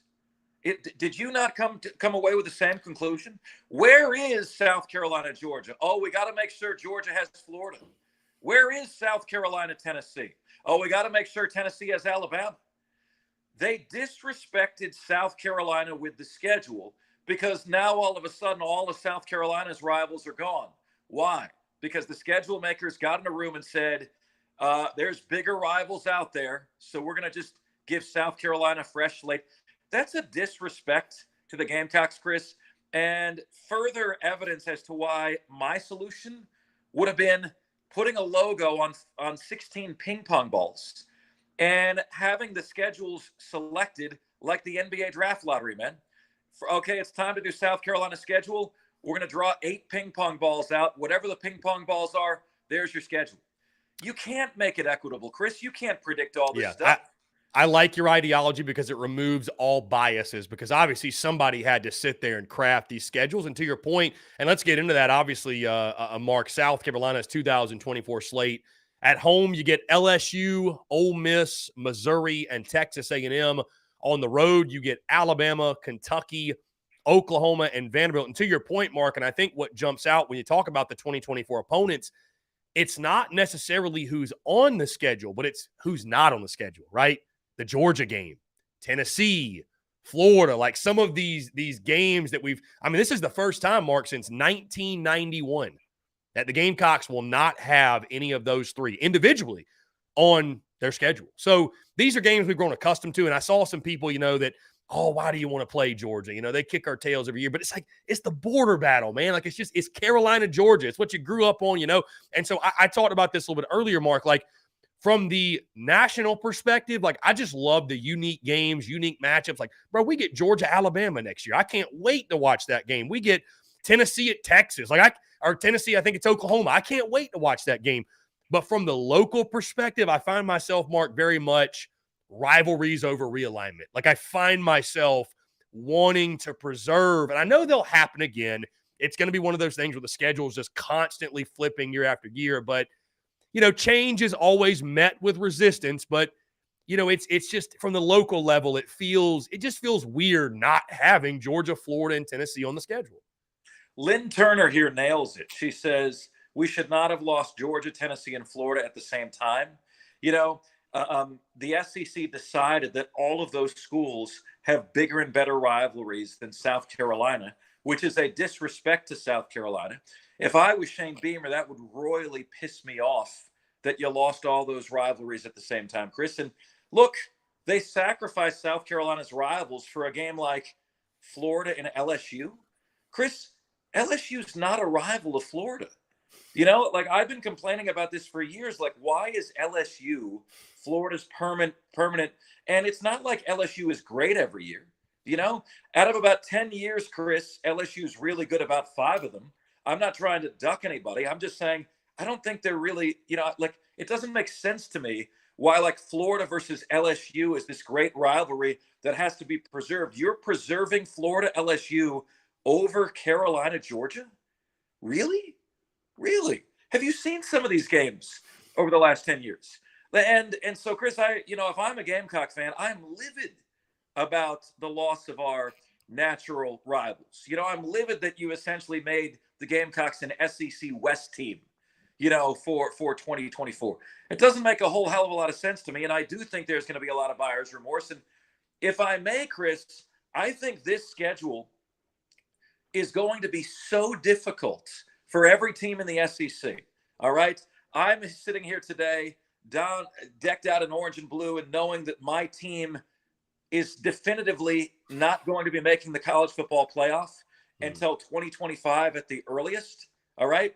And I think, Chris, honestly, you could when you go through game by game and you're going through win projections and percentages and win probabilities, a 4-loss SEC team is going to be on par with a 2-loss team from any other conference.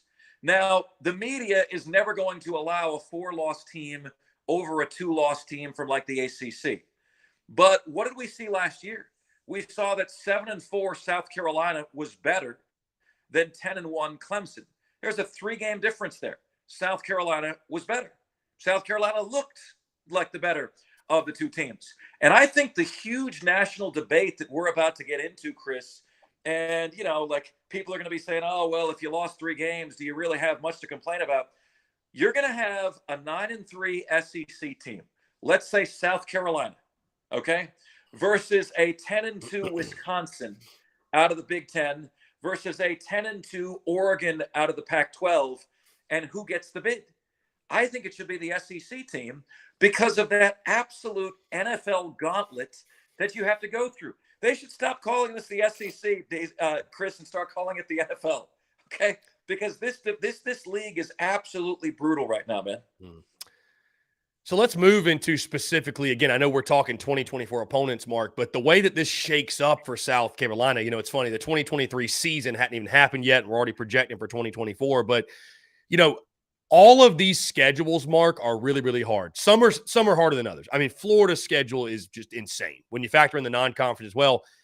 Could I argue that the Gamecocks got as favorable a schedule as you could get going into 2024? Because right now, as crazy as it sounds, and I might eat these words in a year, right now, I'll trade Georgia for Alabama. I mean, just based off what Georgia's built. LSU will be losing. I think Florida got absolutely bent over with the prostate exam. And I think South Carolina is where you want to be, Chris. Honestly, you got an easy non-conference. And then what I did, Chris, was I said, how many A and B level opponents does every team in the SEC have? And so out of 16 teams, there's only 4 teams that got below an A or a B for me. Okay. Those teams were Auburn. I don't know what they're going to be in year 1 under Hugh Freeze.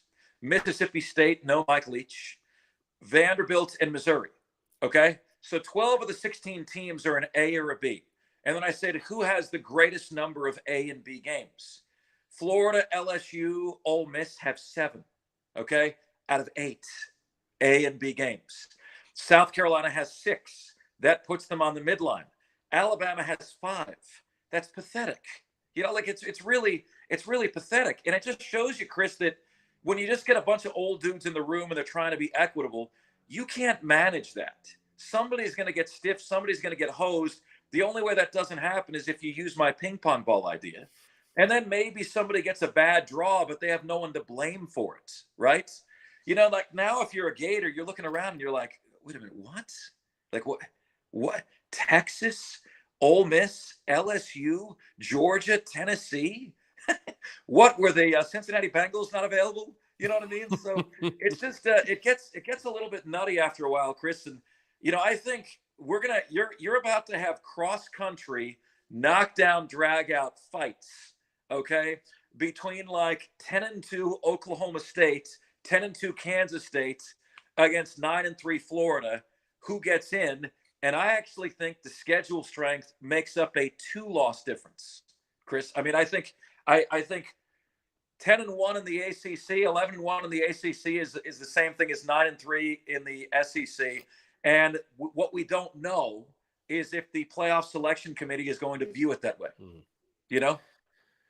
Yeah, and I just, Mark, again, piggybacking off what you're saying, I continue to look at South Carolina, though, in 2024. And I mean, if Lenoris Sellers can be sort of the guy they're expecting and, year 2 and another solid recruiting class of, offensive, defensive line, I mean, I really believe, man, 2024 with that schedule could be the year that, Carolina, I know this year there's you got to do it this year for sure, but I think 2024 sets up really well for a breakout year for South Carolina under Shane Beamer. I really do. Well, and that's the $1 million question, man, is what is South Carolina's quarterback play going to be in 2024? I think South Carolina's got to play to win this year, Chris. I mean, you've got Spencer Rattler coming back. There are no guarantees as to what you're going to have after he leaves, even if you are incredibly optimistic.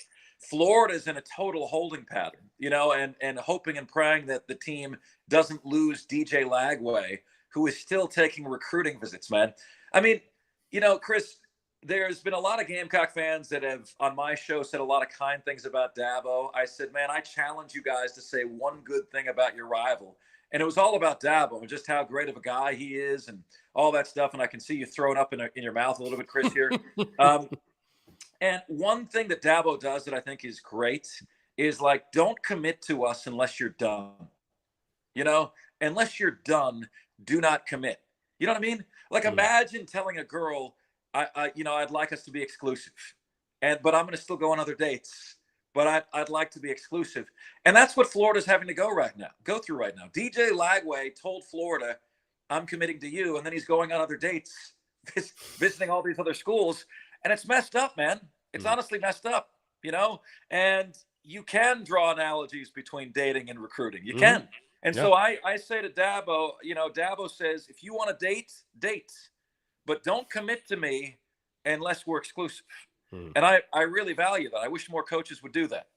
And I've actually heard Beamer talk on that as well, Mark. I think he was on some radio show where they asked him about or it was some event. I don't know. He was asked about sort of the official visits or just the visits and the unlimited sort of visits. And, you could definitely hear, I mean, he's not going to go out there and like knock kids for taking visits, but he definitely mentioned that, it adds another strain on coaches that it's just, it's like they commit. But to your point, it's like until there's ink on paper and the NLI is signed, you never know. So it makes it even tougher. These schedules for Oklahoma and Texas really quickly, Mark. Oklahoma gets Bama, Carolina, Tennessee, Texas at home.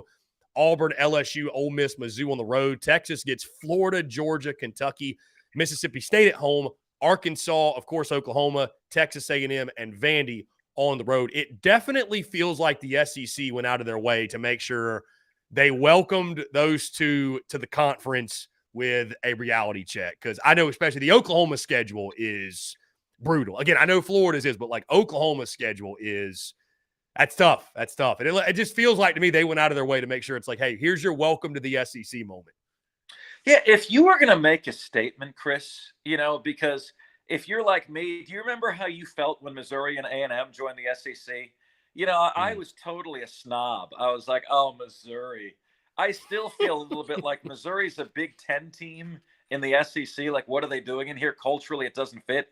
And then under Gary Pinkel, what do they make? 2 SEC championship games. They made more SEC championship games since they've been in the SEC than South Carolina has in their entire history, right?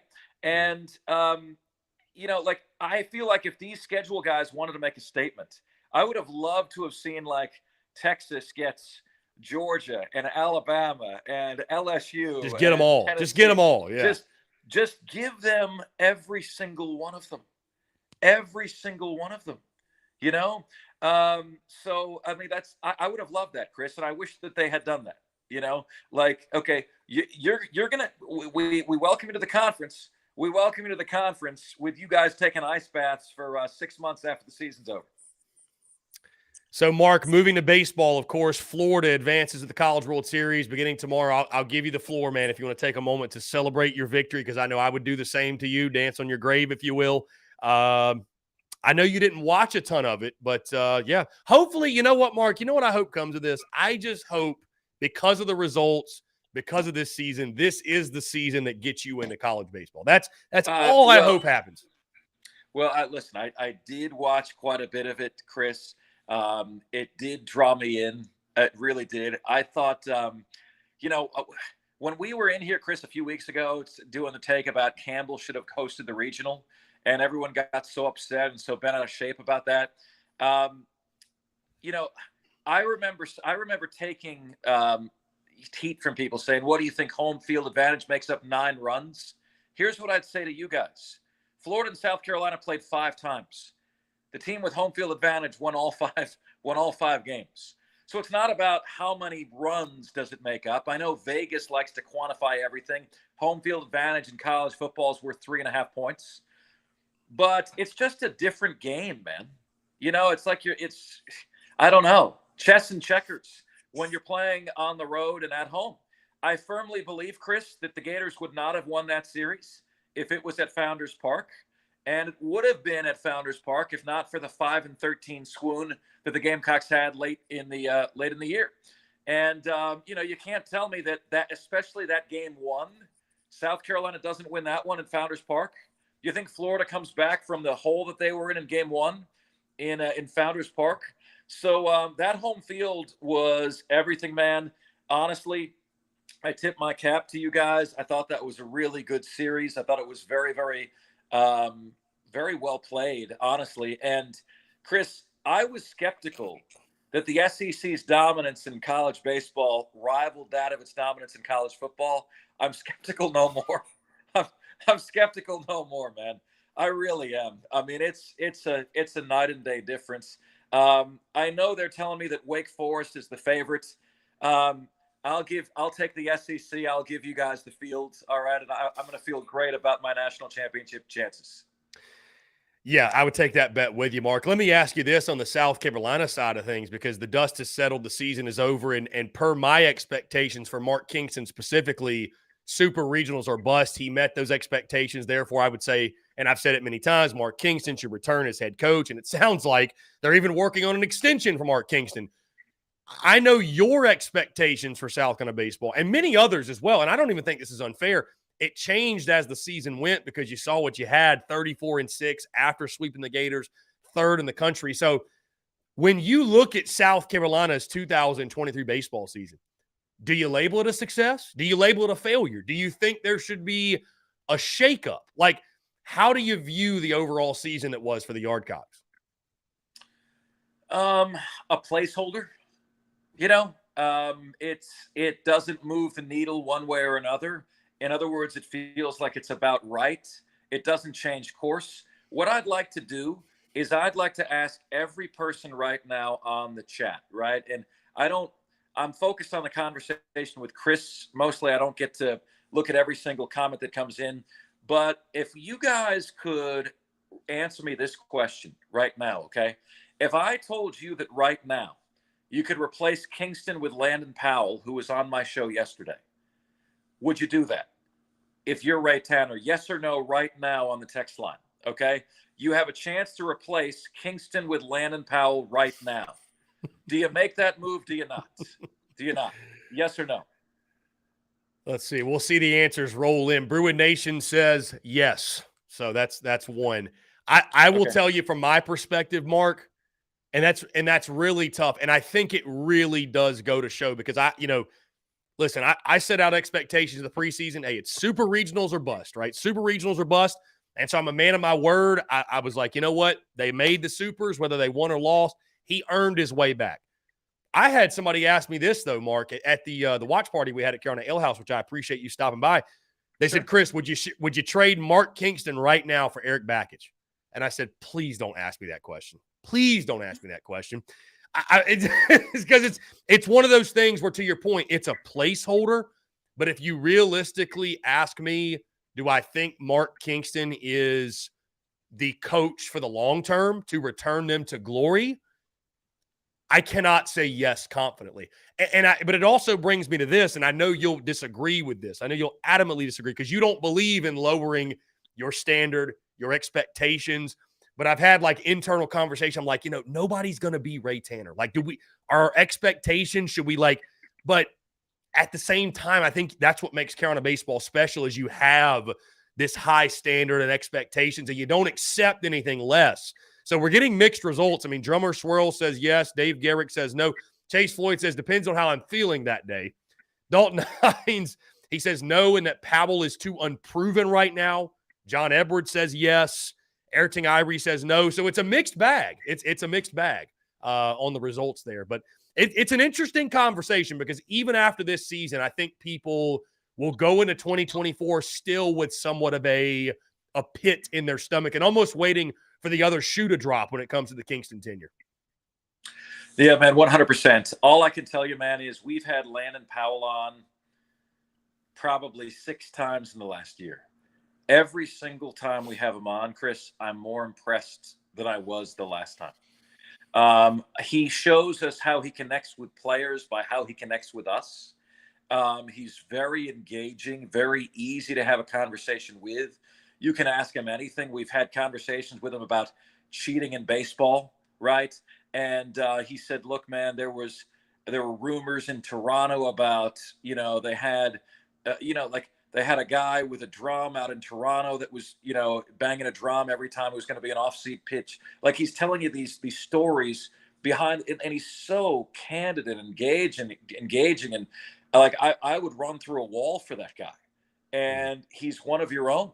And a year ago, he came on my show and he said, "I'm totally open about the fact that South Carolina is the one job that I really, really want.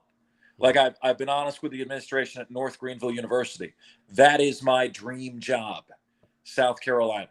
So I don't know, man. Back-to-back D2 World Series appearances. If that's where you want to be, look at the jobs some lower-level coaches, Chris Kleeman, have done Kansas State at the FBS level. Chris, they're doing well. Once a winner, always a winner. By the way, Chris, I've got a real wardrobe dilemma here. Okay, and people are like, "Yeah, you do, Mark. You're wearing orange." This jersey by Steve Spurrier is signed on the back. Okay, by Steve Spurrier. By Steve Spurrier. Jesus, yes. Mark, why are you even wearing it, my friend? Good Lord. Because Chris, I don't wear it, Chris. I put it on for you and the great people here to commemorate our great victory in baseball here today. So it's signed, Chris. All right. I love the jersey. This is the Florida throwback jersey with the circular shoulders. I absolutely love the jersey. And I'm not typically jersey-wearing guy. That's not really my MO. But it's like, I kind of wish the jersey wasn't signed because I want to wear the jersey. If I wear the jersey, I have to wash the jersey. If I wash the jersey, I lose the Spurrier signature. So, Chris, what do you do? Do you just say goodbye to the signature and wear the jersey? Or do you frame the jersey and never wear it? I frame the jersey, never wear that jersey, and buy another jersey just like it that's not signed. That's just what I would do. A Spurrier signed jersey, man. His jersey. You got to frame that. I mean, I'm a sports memorabilia guy. So, I mean, you can obviously see the studio. I'm framing that jersey, my man. I'm framing. Actually, this football right here, I don't know if you can see it, like right here, that's signed by Spurrier. So, a really, really cool piece. But so I'm framing the jersey. I'm framing the jersey. This is on for 1 hour just in honor of you.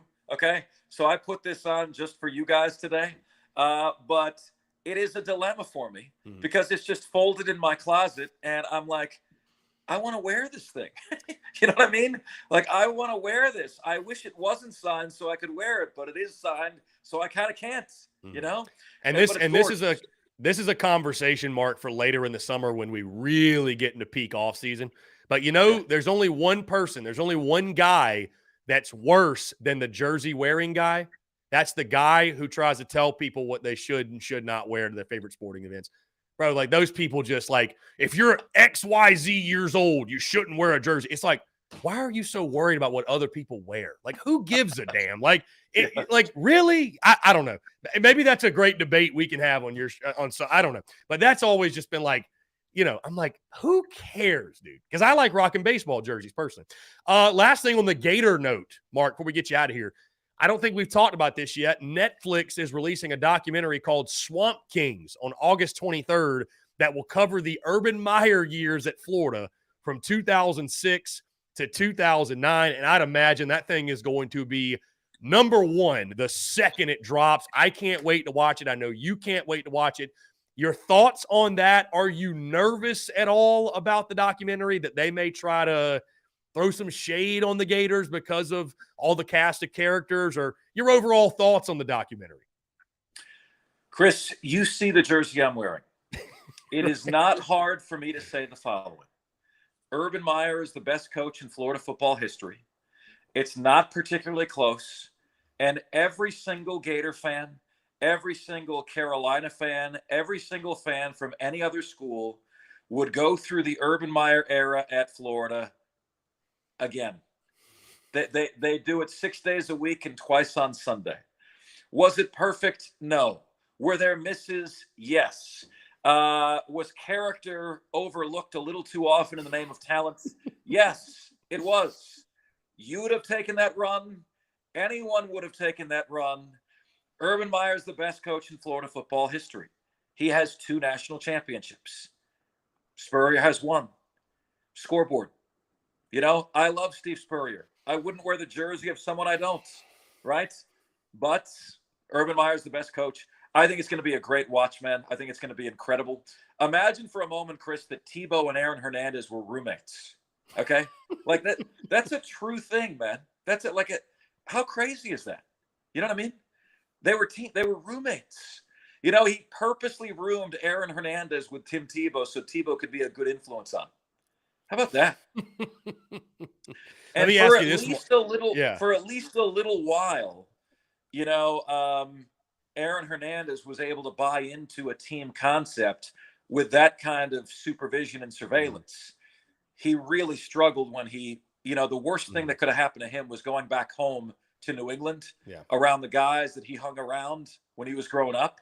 That was the worst possible thing that could have happened to him, man. Going to Green Bay, Wisconsin would have been good for him, going to a relatively smaller market. And I'm still honestly, man, saddened by what happened in that case. I really am. For sure. Mark, one last thing, and I'll ask you this because I'm just curious. There's a lot of Gamecock fans, whether it's right, wrong, or indifferent. I don't necessarily agree with it, but there's a lot out there that hold a grudge against Steve Spurrier for the way the tenure ended, the way that he resigned kind of mid-season. Do Florida fans hold a grudge at all against Urban Meyer for the way that went down with the sickness or whatever? And do Florida fans, are there any out there that they view him in a negative light because of that? Oh, yeah. And Chris, when I come out there and I say Urban Meyer is the best coach in Florida football history, Gator fans hate that because they don't like the way that it ended. Yeah. Well, I would say to Gamecock fans and Gator fans, nothing good ends well. Think about it. Nothing truly great ends well. All right. And no, Spurrier didn't leave South Carolina perfectly. He quit on the last season. He should have finished the deal, should have resigned after the year. He quit at the end of the deal. A point could be made. Urban Meyer did the same thing. I got to leave for my family, leave for my health. Dude, just say you want to leave. You don't need an excuse. Just say you want to leave. At the same point, man, I would continue to harp on the fact that, Florida had a better winning percentage under Urban Meyer than they've had under any other coach. You hear Nick Saban do this all the time, Chris. He'll say, is this what we really want college football to be? And he'll complain about fast break offenses and about paying players. And then what does he do? He goes and does those things. He does the hurry up offense. He goes out and he uses name, image, and likeness to get the best players in there. He's warning you, and then he beats you doing the same thing. And I think, Chris, we've been in an era in college football where you can't win like being the goody two-shoes.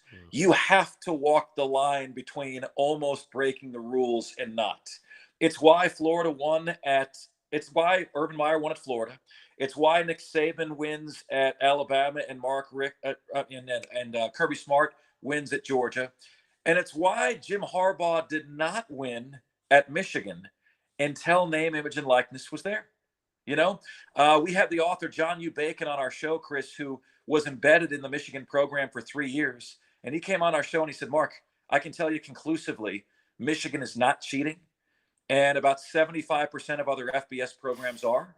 And he said to me, in his time in the Michigan program, they would have conversations where they were after a 4 or 5-star recruit. The next day, there'd be a Porsche in the driveway, and they knew they had no further shot at the recruit anymore because there was suddenly a Porsche in the driveway, right? And then they never got the recruit. So now that Michigan can, quote unquote, cheat, which is not cheating anymore, via name, image, and likeness, what's happened, Chris? They're 2 for 2, beating Ohio State. They're 2 for 2 in the college football playoff. So it's, I don't know, man. I think you've got to walk the line to be a truly great program between above board and between shady, And what's a program that hasn't been at the top of its game since name, image, and likeness? Clemson. Is Dabo willing to be a little bit shady to get Clemson to the next level? thus far, we haven't seen it, right? If you ain't cheating, you ain't trying, Mark Ryan. At least that's what they say. Something like that. Mark Ryan, the fan upstate, 3 to 7 every single day, Monday through Friday. Mark, I appreciate you as always, my friend. Electric stuff, and looking forward to being back on your show on Monday, my man. Thank you so much. I appreciate you. Always do appreciate it, guys. Thank you so much. Hope all you guys have a wonderful week, and genuinely, honestly, thoroughly enjoyed the Super Regional Series. I think when you guys listen to my show, and when you see me on Chris's show, you know that I very much run the smack that I do on Twitter. But you see, like in person, it's like good-natured stuff, right? Right. I come on here decked out in orange and blue today. You know what I mean? So I have fun with the back and forth of sports. I really, really do. Y'all take care. Mark, I appreciate you, man. Be good. Take care. All right. Great stuff from Mark Ryan. Appreciate him taking the time. Also, by the way, breaking news, we're going to jump into our Q&A Power Hour, but Coach Ford is in the YouTube chat. Coach Ford, it is great to see you here on this Thursday. That being said, guys, again, thank you to Mark Ryan. We're going to begin our Q&A Power Hour. We'll jump into a quick break, and then I want to hear from you, all of your questions, your comments, your calls, and more. On the other side, you're tuned in to the Daily Crow. Attention all Gamecocks seafood lovers. Are you tired of searching for the freshest seafood in town? Look no further than the Carolina Fish Market, your go-to destination for the finest and most flavorful seafood in the Carolinas and beyond. Introducing the new Carolina Seafood Subscription Box, a culinary delight delivered right to your doorstep. Each month, you'll receive a carefully curated selection of fresh local seafood sourced directly from the waters of the Carolinas and beyond. From succulent shrimp to mouth-watering grouper to flounder or tuna and everything in between, their subscription box brings the ocean's bounty straight to your Gamecock kitchen. What sets the Carolina Fish Market apart is their commitment to quality and sustainability. They work closely with local fishermen and women who use responsible fishing practices, ensuring that every bite you take supports both your taste buds and our precious marine ecosystems. They've even won Best Seafood 5 out of the last 8 years.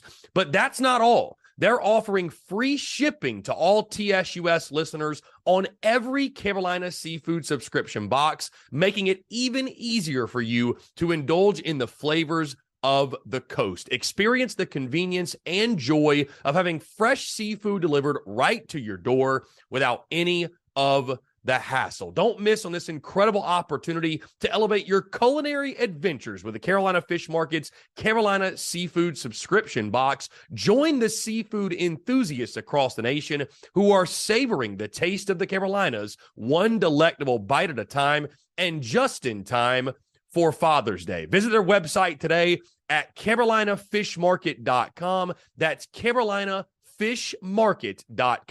and embark on a seafood journey like no other. Freshness, flavor, and convenience await you. Order your Carolina Seafood subscription box now and use the promo code SPURSUP, that's SPURSUP, for $10 off your first purchase. Again, that's promo code SPURSUP, SPURSUP, for $10 off your first purchase. The Carolina Fish Market, where taste meets the ocean.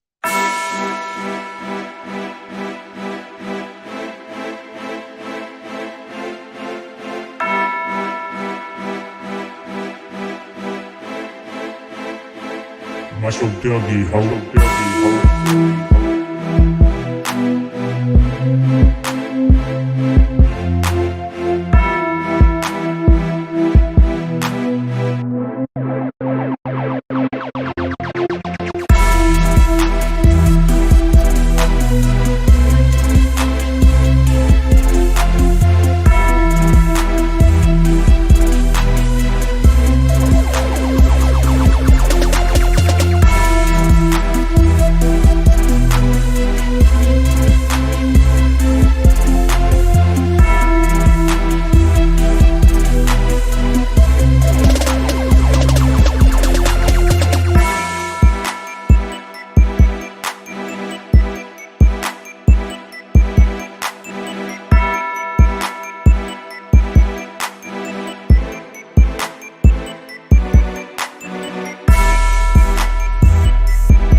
All right, guys, we're back here on this Thursday, June the 15th, 2023. Again, appreciate each and every single one of you tuning in as we now begin our Q&A Power Hour. I want to hear from you, 843-790-3377.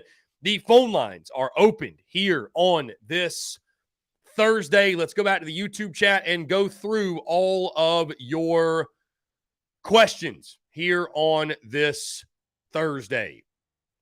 Austin Gregory said top of the show, tuning in from Martinez, Georgia today. Love that. Brennan M., RIP Brad Lowing. Indeed. Dave Garrick, love the schedules. More marquee games, no doubt.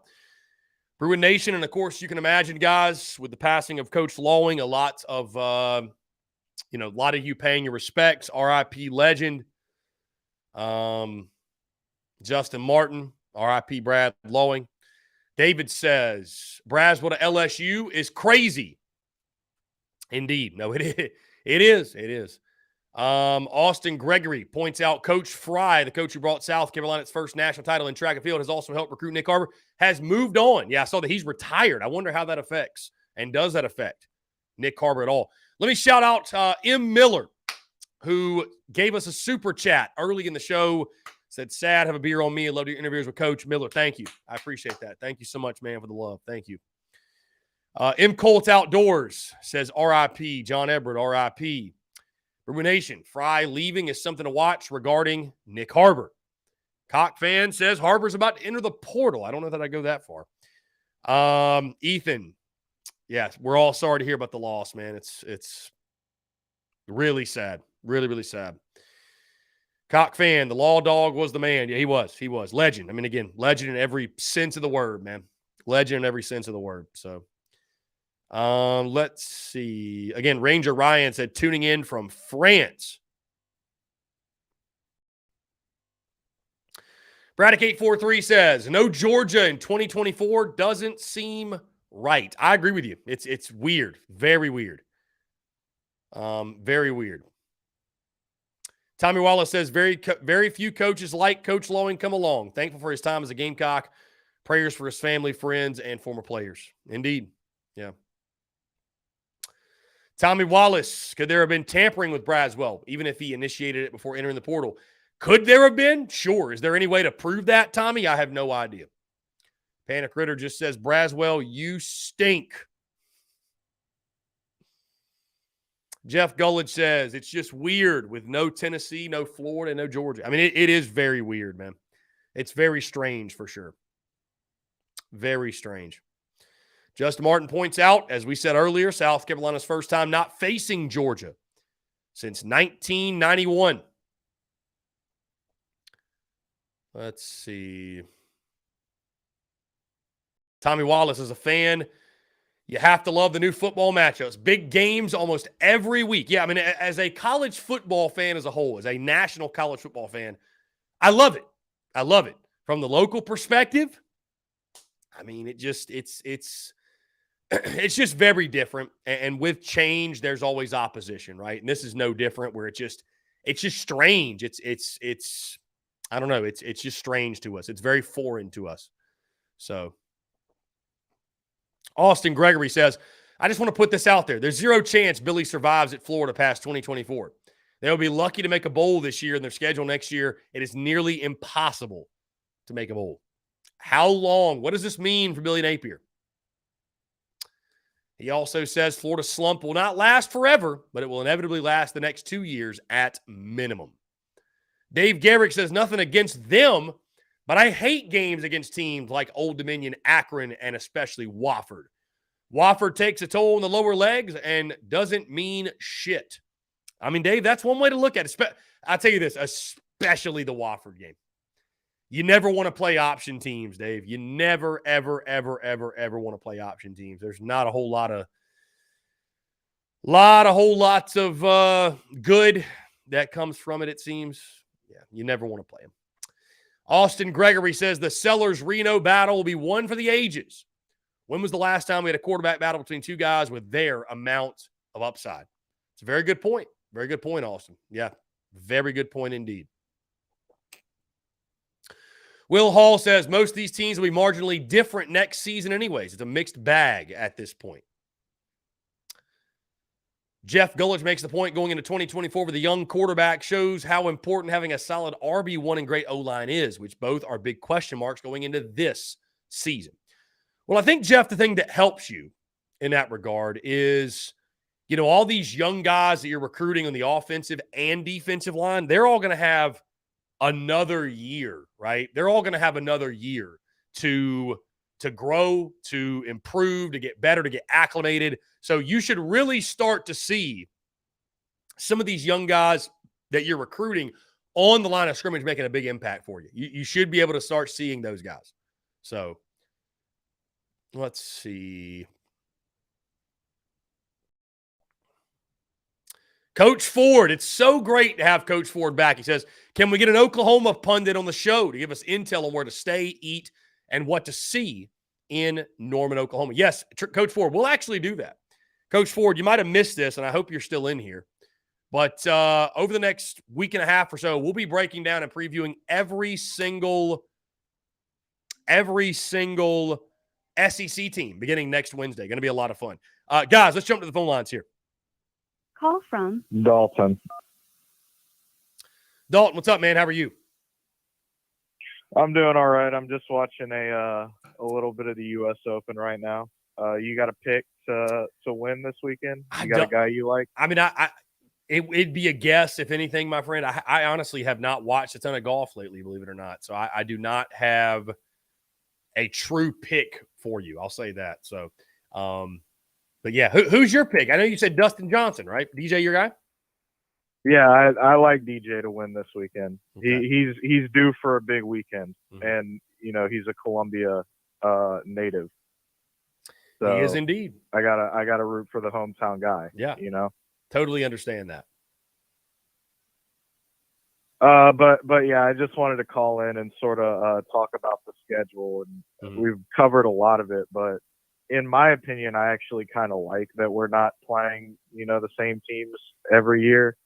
I disagree with Mark in the fact that, he said taking away Georgia and taking away Florida and Tennessee is like disrespectful to South Carolina. I mean, every team in the SEC pretty much is going to lose like a permanent rival. Like, I assume Texas isn't going to play Texas A&M with this scheduling model, right? So, to some degree, every team's going to get a switch up every year, and I'm excited to see, Ole Miss and LSU play at Willie D. That should be a fun game for sure. And yeah, I think it sets up just about as well as you could ask for. Playing Bama on the road obviously isn't exactly, that fun of a prospect, but at the same time, I mean, you were probably either going to get Bama or Georgia no matter what. So yeah, I'll take Bama on the road over Georgia any day. And as far as the whole like border rivalry goes, I mean, I sat in the stadium. It was a noon kickoff last year against Georgia, and I just watched us get absolutely drug across the field for 4 quarters. So people who want to see us do that again for 3, to 4 years straight, I just don't really understand it, I mean, listen, and to your point, man, because of what Kirby Smart and Georgia have built, and I mentioned in the first hour that, I mean, it feels weird to say. It would have sounded crazy probably 3 years ago, 4 years ago, but like, yeah, you'll make that trade in a heartbeat, right? Getting rid of Georgia and taking on Alabama instead. To your point, man, I'll say this, that like the schedule is not easy by any stretch, but in comparison to some other schedules, I don't think South Carolina got even nearly the hardest draw. And I think it sets up well. I mean, I think it sets up well for Carolina. We need to see like when you play who, right? That kind of factors into your seasons, if you will. But I think it sets up well. I think it sets up well for South Carolina to have a big year. I do. I think it could have been much worse. And, I'm with you. Like I said, when you evaluate this, I mean, I think you have to talk about the fact that Georgia, Florida, Tennessee aren't on the schedule for the first time since 1991.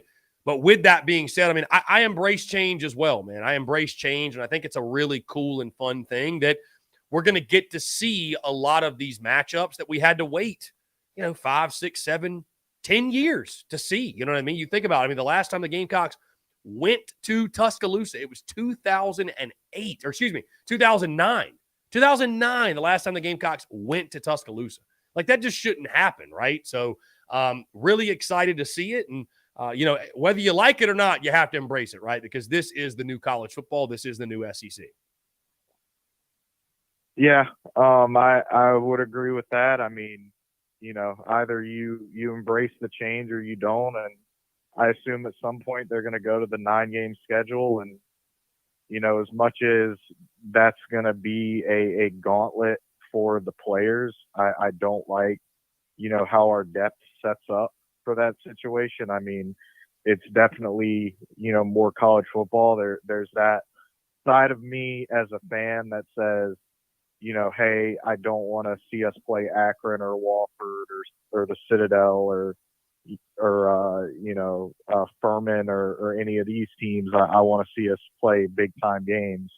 We only get so many of them, but at the same time, it's like, you're adding on playoff games as well potentially. So you're running through a 9-game SEC schedule plus Clemson plus potentially the playoffs.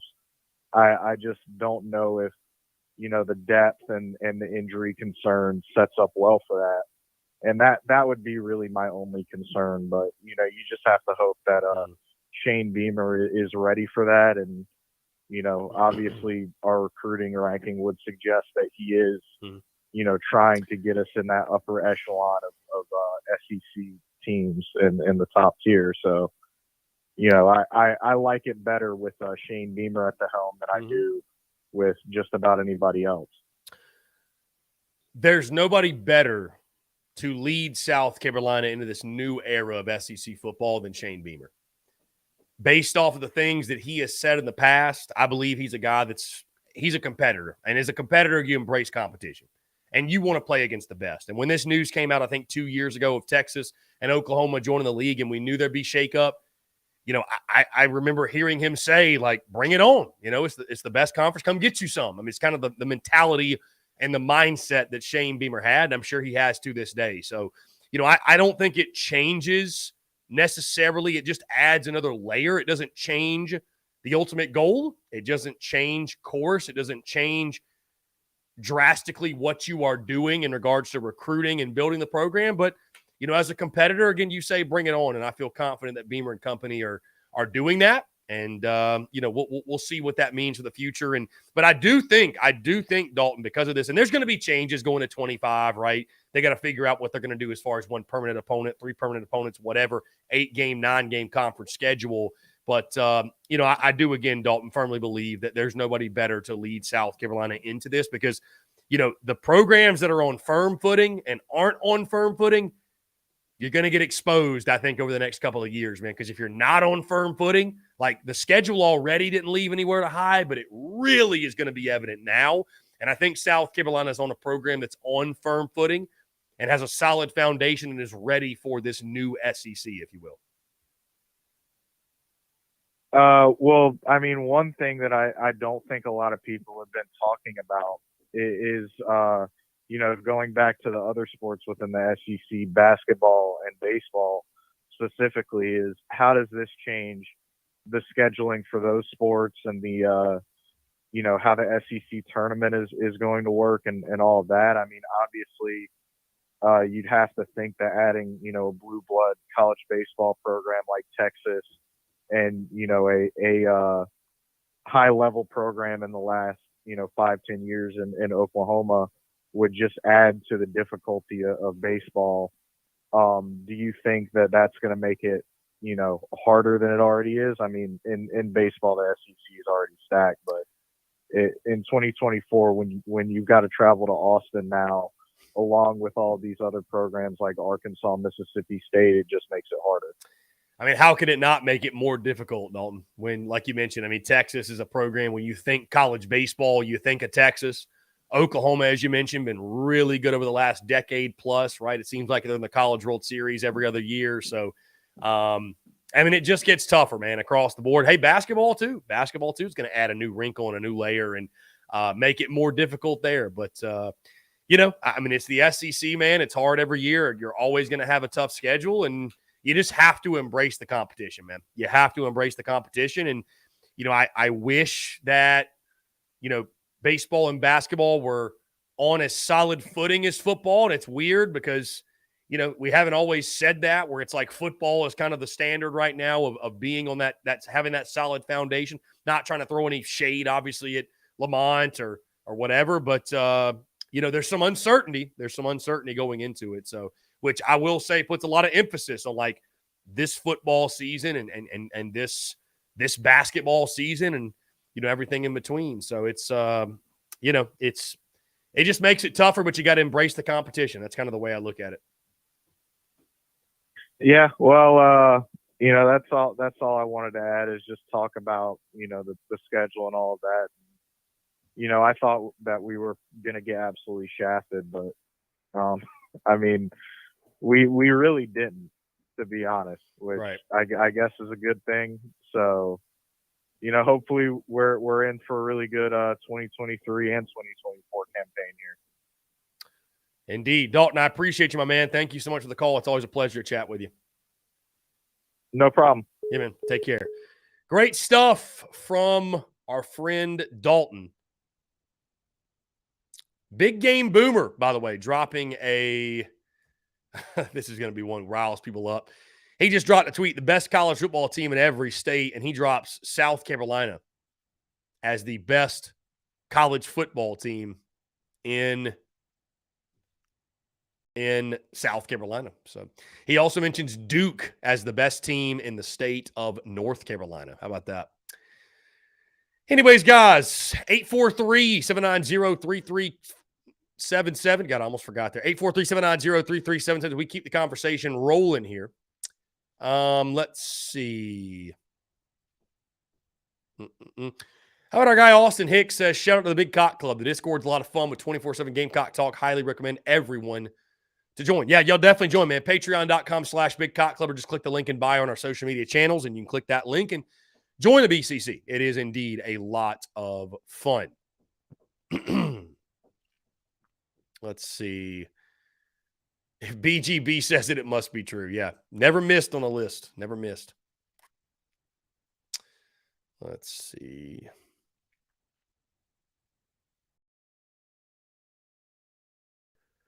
I gotta say I'm happy to see our guy, Coach Ford.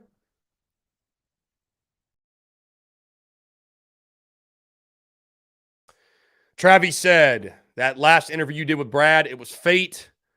RIP. Yeah, just crazy to think I was there literally a month ago. I was literally in his house a month ago chatting with him. It's wild to say the least.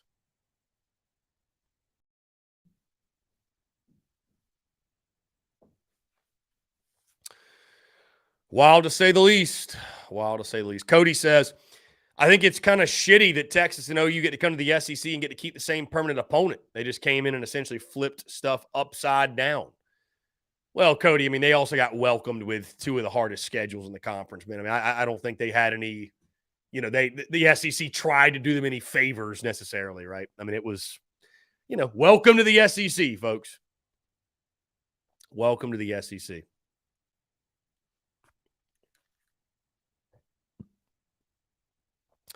Austin says, was I the first Austin to join the BCC? If so, can we drop my last name? I think you were. Austin, if I recall correctly. Let's see.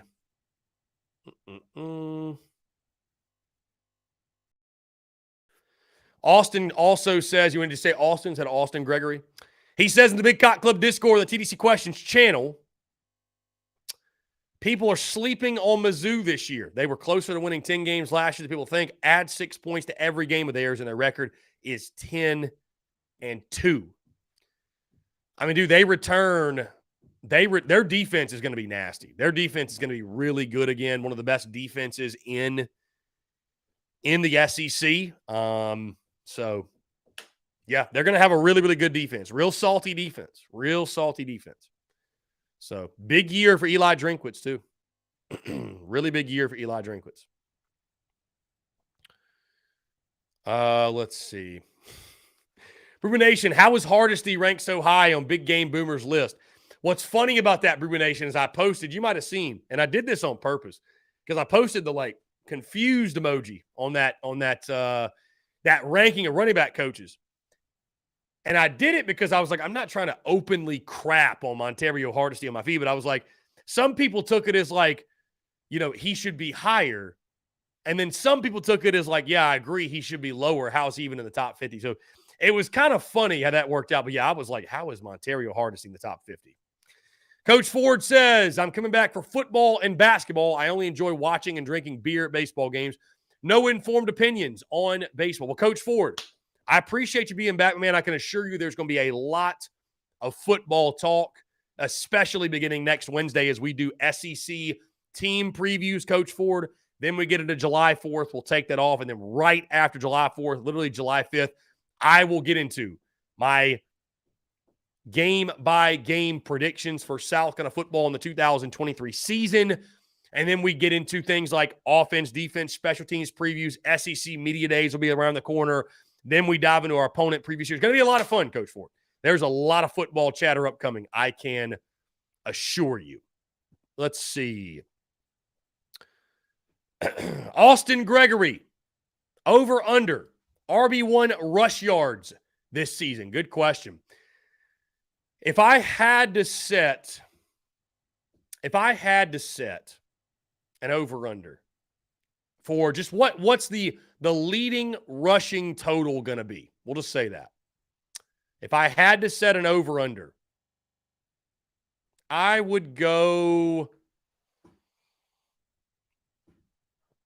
459.5 rushing yards. 459.5. I just threw the half in there for fun, and that's just a number that jumps out to me for whatever reason. So 459.5. That is my over-under on rushing yards for whoever South Carolina's leading rusher is. So, anyways, guys, appreciate each and every single one of you tuning in. We are going to jump into a quick break. But on the other side, I want to keep the convo rolling, and I want to hear from you. More of your questions, your comments, your calls, and more on the other side of this break. You're tuned in to the Daily Crow. Attention all Gamecocks seafood lovers. Are you tired of searching for the freshest seafood in town? Look no further than the Carolina Fish Market, your go-to destination for the finest and most flavorful seafood in the Carolinas and beyond. Introducing the new Carolina Seafood Subscription Box, a culinary delight delivered right to your doorstep. Each month, you'll receive a carefully curated selection of fresh local seafood sourced directly from the waters of the Carolinas and beyond. From succulent shrimp to mouth-watering grouper to flounder or tuna and everything in between, their subscription box brings the ocean's bounty straight to your Gamecock kitchen. What sets the Carolina Fish Market apart is their commitment to quality and sustainability. They work closely with local fishermen and women who use responsible fishing practices, ensuring that every bite you take supports both your taste buds and our precious marine ecosystems. They've even won Best Seafood 5 out of the last 8 years. But that's not all. They're offering free shipping to all TSUS listeners on every Carolina Seafood subscription box, making it even easier for you to indulge in the flavors of the coast. Experience the convenience and joy of having fresh seafood delivered right to your door without any of the hassle. Don't miss on this incredible opportunity to elevate your culinary adventures with the Carolina Fish Market's Carolina Seafood Subscription Box. Join the seafood enthusiasts across the nation who are savoring the taste of the Carolinas, one delectable bite at a time, and just in time for Father's Day. Visit their website today at carolinafishmarket.com. That's carolinafishmarket.com and embark on a seafood journey like no other. Freshness, flavor, and convenience await you. Order your Carolina Seafood subscription box now and use the promo code SPURSUP, that's SPURSUP, for $10 off your first purchase. Again, that's promo code SPURSUP, SPURSUP, for $10 off your first purchase. The Carolina Fish Market, where taste meets the ocean.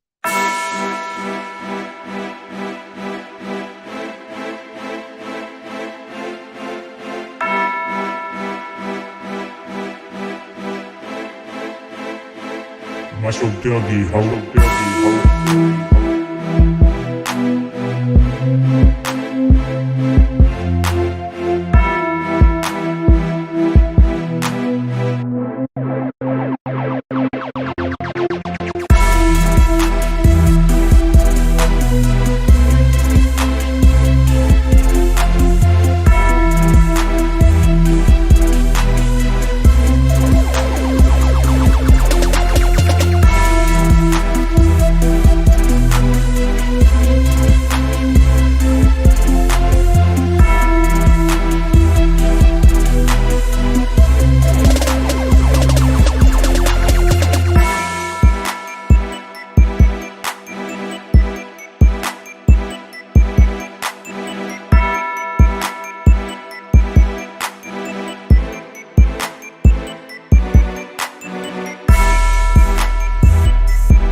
All right, guys, we're back here on this Thursday, taking your questions, comments, calls, 843-790-3377. That's 843-790-3377. All kinds of news today, some good, some bad, some heartbreaking, some sort of in the middle. Exciting news on the TSUS side of things, guys. I'm really excited to announce and so thrilled to announce this, that once again, during the 2023 football season, Carolina Cigars will be a business partner of ours once again. Here they are right here. Boom. We got the matches in the studio with our candle in here. So Carolina Cigars, once again, joining the team. Talked to those guys last night. They confirmed they will once again be a business partner for the upcoming football season. So we'll be smoking on Tar Heel packs and Paladin packs and dog packs and all the packs. We will once again do it and rock and roll, and just really excited. Great people, man, down there at Carolina Cigars in Hilton Head, and they're always at games. Huge Gamecock fans. They've become huge Gamecock fans. Attend every single football game, and looking forward to hanging out with those guys once again, getting down to Carolina Cigars in Hilton Head, and super thrilled to have them on as a business partner once again. Also, guys, really exciting. Obviously, you see we're in the current studio right now, but the new studio, we are officially moving in today. The leases of the two places cross over. We've got like a 3-week overlap, if you will. So we will be moving piece by piece by piece, sort of moving at our leisure, if you will. But there will be probably a Friday where we close it out in this studio, and the next Monday, if you will, we'll kick it off in the new studio, seamless transition, if you will. So a lot of exciting things happening behind the scenes with TSUS, and really excited for the new stew. And like I said, we probably got another couple weeks in here, probably a week or two. But really pumped, man. Really pumped to get in the new stew. And yeah, it's going to be awesome, man. It's going to be a huge, huge upgrade, changing up the vibe a little bit, the scenery a little bit. Going to be a lot of fun. But anyways, really, really excited for that. Really excited to have Carolina Cigars back on board for the 2023 football season. Be sure you get your cigars from Carolina Cigars. We'll bring back the ad read. We'll bring back the promos.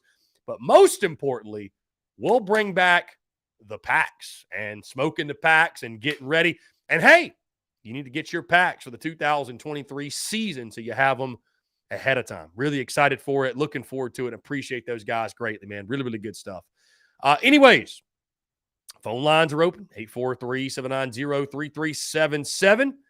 That's 843-790-3377 here on this Thursday. Here's a headline that'll stick out to you. Penn State professor Themis Matsoukas accused of performing sexual acts with his dog. Yikes. Yikes. What is it in Penn State? What is it in Penn State with that type of nonsense? My goodness. How about Ricky Fowler at the U.S. Open? 3 straight birdies for Ricky. I know Dalton was talking about that earlier. Let's see. Andy Rossway says, word is Chris Marlar lives in Columbia now. Chris versus Chris Thunderdome soon. Bro, I gotta screenshot that and send that to Marlar. He will get a kick out of that for sure.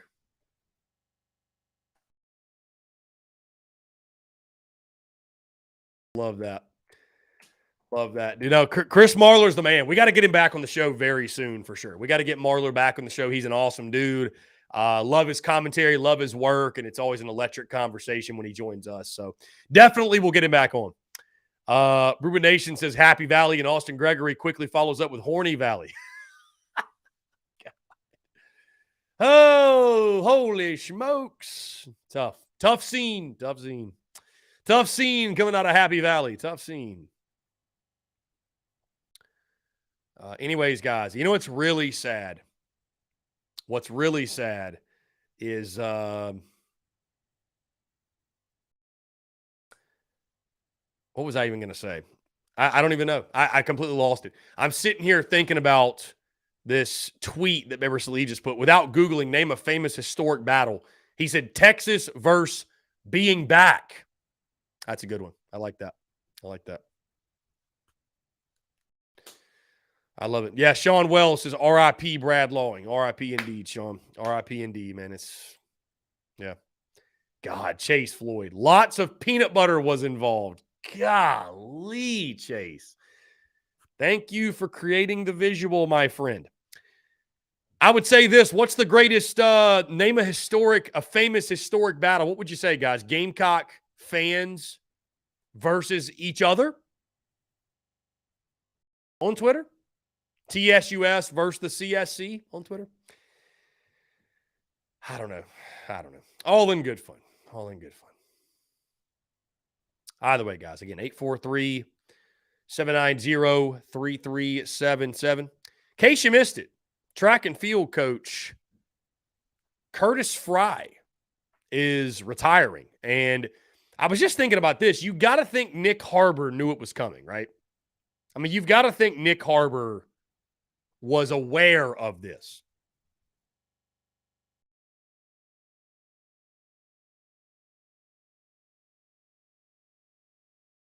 Yeah, you got to think Nick Harbor was aware of Curtis Fry's retirement. You would certainly think so.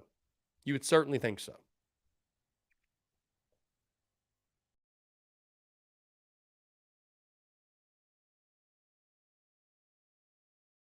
Let's see.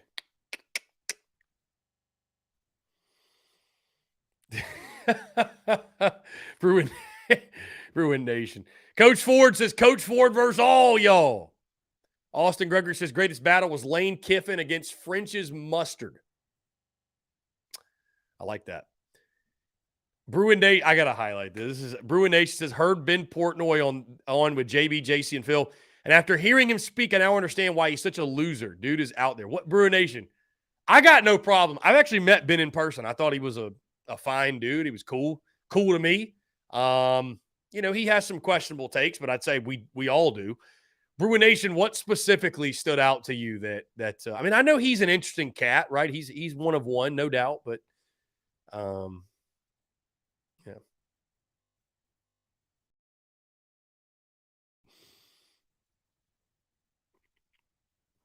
Maybe the comment of the day, speaking on the Penn State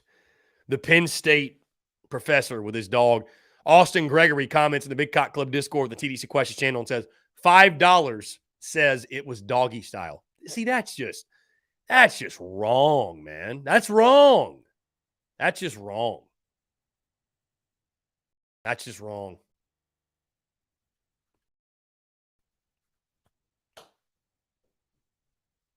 Bruin Nation says just out there.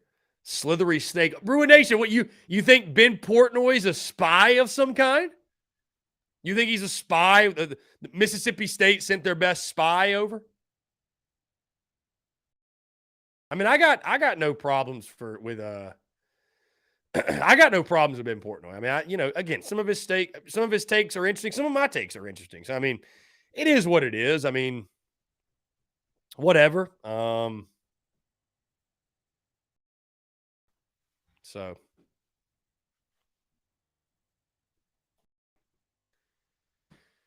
anyways, guys, appreciate each and every single one of you tuning in. Those also tuned in via podcast. Thank you all so much. Really, truly, man. And the podcast numbers continue to go up and go up and go up and go up and go up. So I it's all because of you guys. So I can't say thank you enough. It's incredible for sure. It's incredible for sure, man.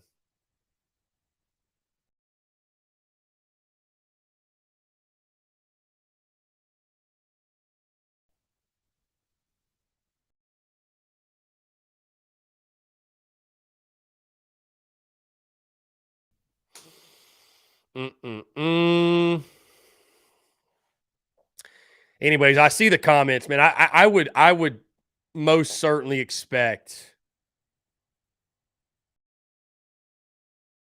I would most certainly expect.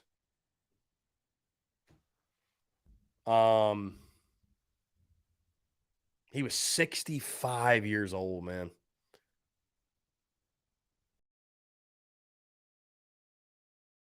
Wow.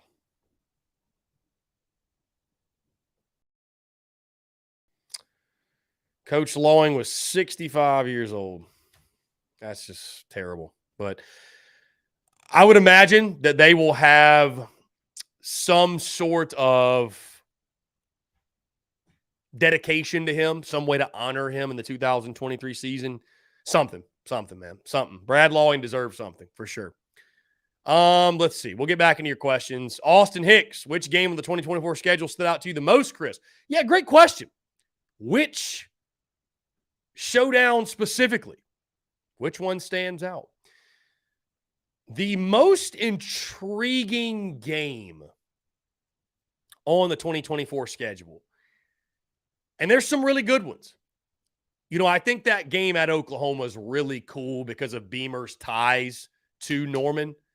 And the opportunity, by the way, for South Carolina to face off against Oklahoma and Brent Venables, who they hadn't seen in a couple of years because of his departure from Clemson. I think anytime you're playing Alabama, I mean, that's a really, really cool one. Again, first trip to Tuscaloosa since 2009. LSU getting them on the home field, getting back that home game you didn't get because of the hurricane in 2015, right? First time you play them at home since 2008, the referee game. So if I had to pick one, though, I mean, I think the matchup against Oklahoma, man, you're going to a destination you've never been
there if you like. Oh, here we go. Okay. There we go. Okay. All right. I jumped off the screen. There we go. I don't know what just happened there. No idea. Happy Valley Hackers. Yeah. We haven't had as many hackers lately. We haven't had all the hackers lately. Austin Hicks. Chris owes us 15 more minutes of Q&A for this because of 2 minutes of technical difficulties. That math ain't quite mathing, my guy. That math ain't quite mathing. Oh, that's what I was going to say. It saddens me to see, it really just sucks to see all the teams getting ready for the College World Series and just thinking how close South Carolina was to Omaha. We could be getting ready for baseball, and instead we are sitting at home as we begin the offseason. It's a shame. It's a shame. Again, guys, in case you missed it, Michael Braswell has officially committed to LSU. I don't know if you guys saw that or not, but Michael Braswell to Baton Rouge. It is officially official. And, it's like I said earlier, man, it's really interesting. I know that they lose their second baseman, their shortstop, whatever, but surprising. It's just surprising. And how quickly it happened, right? Crazy. Let's jump to the phone lines here. Call from Justin, what's going on, my friend? How are you? how you doing, Chris? I'm doing fantastic, man. I appreciate you asking. What's going on? Yeah, Chris. It was a tough day today. Losing Brad Doyle, that hope right there, Chris. Yeah, it's tough. It's really tough, man. Brad Lowing, a legend and just such a good dude and good person, and impacted positively everybody he came in contact with. So we lost it. We lost a good one today, Justin. I mean, there's no doubt about it. Yeah, hey Chris, I never met the guy, but it's a good thing about him, Yeah, no, I mean, dude, he was such a great dude, man. Just so much fun to talk ball with, and like I said, he treated me like family when he didn't really have to, and invited me into his home, and I just pray for his family and what they're going through, and I think this was unexpected. I think this was very unexpected, and it's just really sad. Yeah, hey Chris, I think I met the guy while I was at the walk, like back in 2000. I think I met Brad Doyle when he was walking. I told him hello, how you doing? He was nice, Yeah, he was a good dude, man. Really, really good dude. Yeah, he waved at me. He was nice to me. That's my first time I seen him in person in the walk, Chris? Yeah, for sure. Yeah, and the thing about Brad Doyle, Chris, he could have been a head coach at soccer back in, I guess, 80s and 90s because, listen, Chris, we know soccer football is not great in the 90s, right, Chris? You're right. Yeah, you're right, man. No, it's he helped build South Carolina football up, especially when you talk about his second stint, 06 to 12. I mean, those were that was a special time where Carolina featured some of the best pass rushes in school history, and he orchestrated that truly. Yeah, I enjoyed his stuff over the years, Chris. I mean, I love Brad Doyle. I mean, he was a hard-nosed D line, Yeah, no, for sure. Yeah. We're probably never getting to know like that again, Chris? He's a one of one, man. He's a one of one. So yeah, for sure. He is a one of one. Yep, we're gonna miss the dude, but I know he's in a good place, and he's watched dogs, Chris. Indeed. Yep. Hey, Chris, before I go, man, let's talk about Georgia 4 schedule, man. Yeah. Because we got a lot to talk about. Hey, Chris, I'm not too sure about we're not playing Georgia, but I knew that was going to happen. We knew that, right, Chris? I mean, we heard it. We had heard speculation, if you will. We had heard speculation. It's crazy to actually see it. It's crazy to see it play out that way and not get Carolina, Georgia. I mean, it sucks from the traditional side of things, but if you're really looking at it from the how it sets up for you in 24, man, maybe it's for the best. You know what I mean? So it's just one of those things, man, where change is always met with resistance, and it's one of those things that you just have to embrace it. Oh yeah, Chris, the thing about Georgia, listen, look, we be a great Georgia team. And look, Georgia also an Aristocrat team, right, Chris? Yeah, no, for sure, man. And Georgia's schedule, by the way, is really tough. They're paying for that easy schedule this year. Their 24 schedule is pretty brutal. Oh yeah, it really is. Because and Chris, look at Georgia's schedule. You got Texas, Alabama, and Clemson. Yeah. No, it's tough, man. Oh yeah, and look at Florida too, Chris. Florida has my goodness, they have a gauntlet schedule. Yeah, their schedule's brutal, especially when you factor in the out of conference with UCF, FSU, Miami. I mean, that's 11 Power 5 teams on your schedule. I mean, I commend Florida for scheduling that way, but yeah, it's tough. Yeah, hey Chris, what any wins for Florida that do you see one easy win for Florida on next year's schedule and another conference game? Yeah, they got Samford. I think that'll be a dub, but should be a dub. Yeah. But yeah. No, it's not a lot of easy wins. Not a lot of easy wins for sure.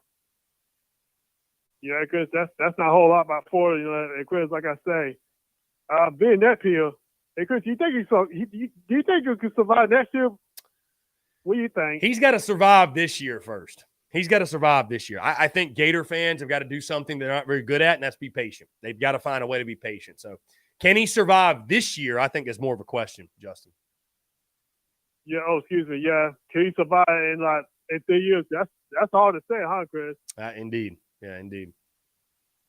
Because if you look at Florida, that's not a quarterback out there for them right now, because you thought you were going to get a transfer quarterback. That's not second with Florida yet, you know, Chris?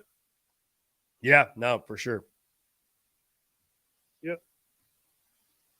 Yeah, we have to see how they do with it, because they're not picking out a transfer quarterback yet, you know, Chris? No, they have not. I think they're going to roll with who they got. Yeah.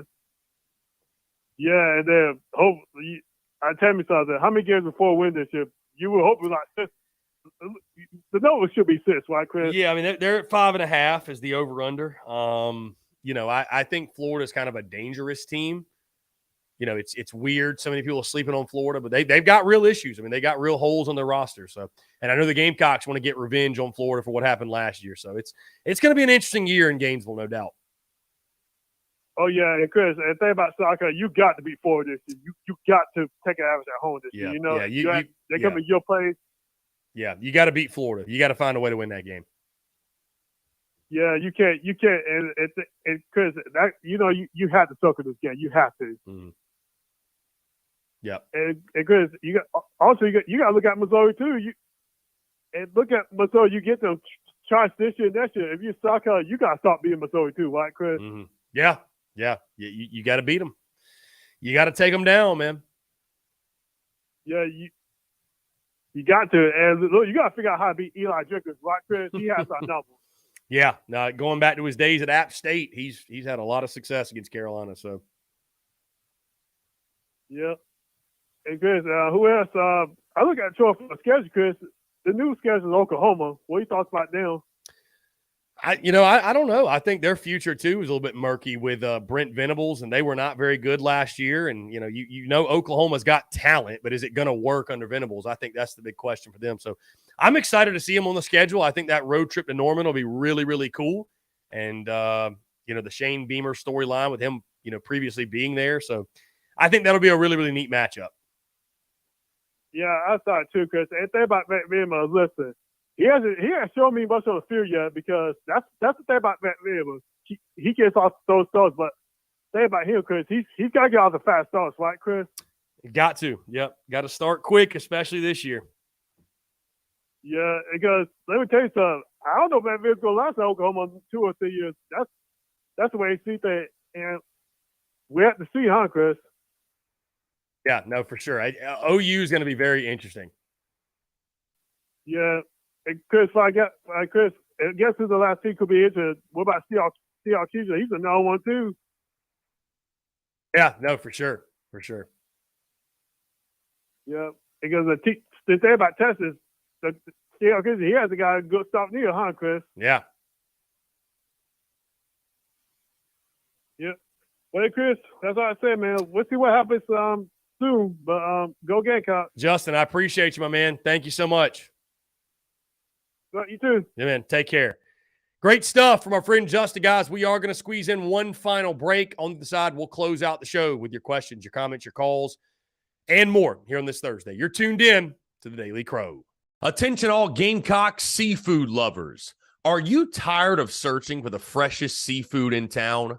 Look no further than the Carolina Fish Market, your go-to destination for the finest and most flavorful seafood in the Carolinas and beyond. Introducing the new Carolina Seafood Subscription Box, a culinary delight delivered right to your doorstep. Each month, you'll receive a carefully curated selection of fresh local seafood sourced directly from the waters of the Carolinas and beyond. From succulent shrimp to mouth-watering grouper to flounder or tuna and everything in between, their subscription box brings the ocean's bounty straight to your Gamecock kitchen. What sets the Carolina Fish Market apart is their commitment to quality and sustainability. They work closely with local fishermen and women who use responsible fishing practices, ensuring that every bite you take supports both your taste buds and our precious marine ecosystems. They've even won Best Seafood 5 out of the last 8 years.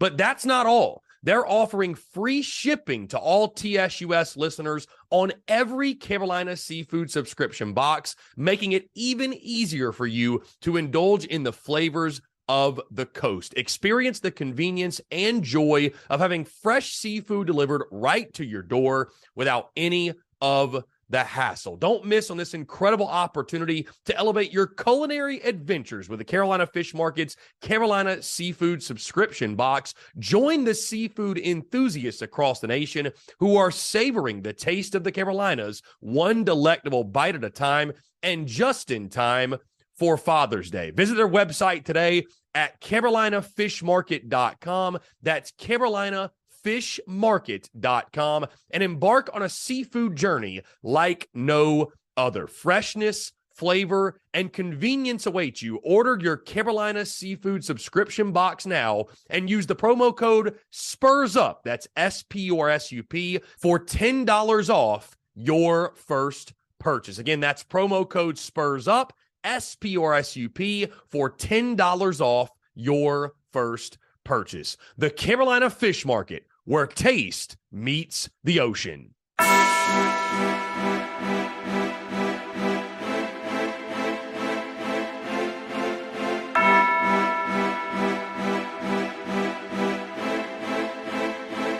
Muscle Dougie, ho.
Oh. All right, guys, back. Final 5 minutes or so here in the Daily Crow, taking your questions, comments, calls, and I apologize from the technical issues in the last, 20, 30 minutes or so. Here's a fun one. Austin Hicks says, fun question for you, Chris. You're a 5-star recruit and have an offer from an all-SEC excluding South Carolina. Where would you go play and why? See, Austin, this is a fun, show topic, I think. This is a fun, off-season show topic. But I'll say this. Offer from every SEC school, I'm assuming we're including Oklahoma and Texas. Where would you go play and why? It's tough. It's tough. Though, I got to say, I've always said that if I wasn't a fan of South Carolina, like if I woke up tomorrow and South Carolina did not exist, I think I'd go with LSU. I think I'd go LSU. Man. LSU seems like a really, really good time. LSU seems like a really, really, really good time. Truly. So I'd go with LSU, man. I think that'd be a blast. I think LSU would be a blast. Truly. Baton Rouge is a good time. We went down there for the 2020 game. They got great tradition, good in pretty much all sports. It'd be a good time. It'd be a fun time. So, be a really good time. So, Texas will be another good one. Bruin Nation, Texas will be another really good one. Yep, that'd be a really good one. So, Austin Gregory says, touch on stoicism, my friend. That's a topic we need longer to discuss, Austin. But yeah, stoicism is definitely something I've gotten into over the last couple of years, and I practice. As something I practice in my life. So I think we need longer, honestly, to dive into it. But it's definitely something I practice in my life. I love it. I think it's helped my life immensely. It's changed life for the better. Yeah. So. One of these days, we will sit down. And I've actually got this daily stoic calendar that sits on my desk right here. So it's definitely something that I practice on the daily, and big part of my life for sure. Big part of my life for sure. So let's see.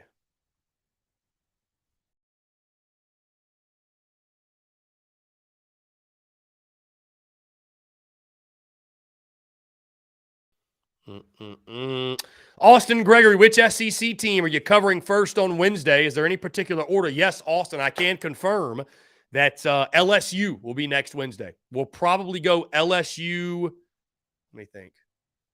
LSU on Wednesday, Arkansas on Thursday, and then Texas on Friday. So going to be a lot of fun, man. I'm looking forward to that. Like I said, I know it's not Gamecocks, but, it's that time of year we're in the off season. Hey, let's just talk ball, man. It's college football, and just give a bit of a synopsis on what we can expect from those teams, and get you more familiar with the SEC and everything going on. And it'll be a lot of fun. It'll be a lot of fun. Hey, we'll also have with these guys, a lot of these SEC West guys now.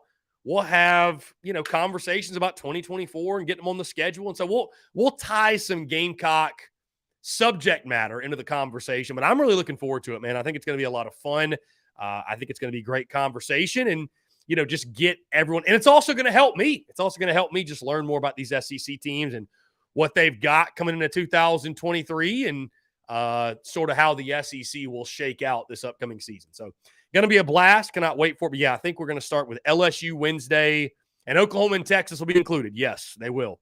As I just mentioned, LSU on Wednesday, Arkansas Thursday, and Texas on Friday of next week. So going to be a really, really good time. Guys, that being said, appreciate each and every single one of you tuning in, guys. Thank you all so much to all those who called in, who commented. Of course, thank you to Mark Ryan for taking the time to chat today.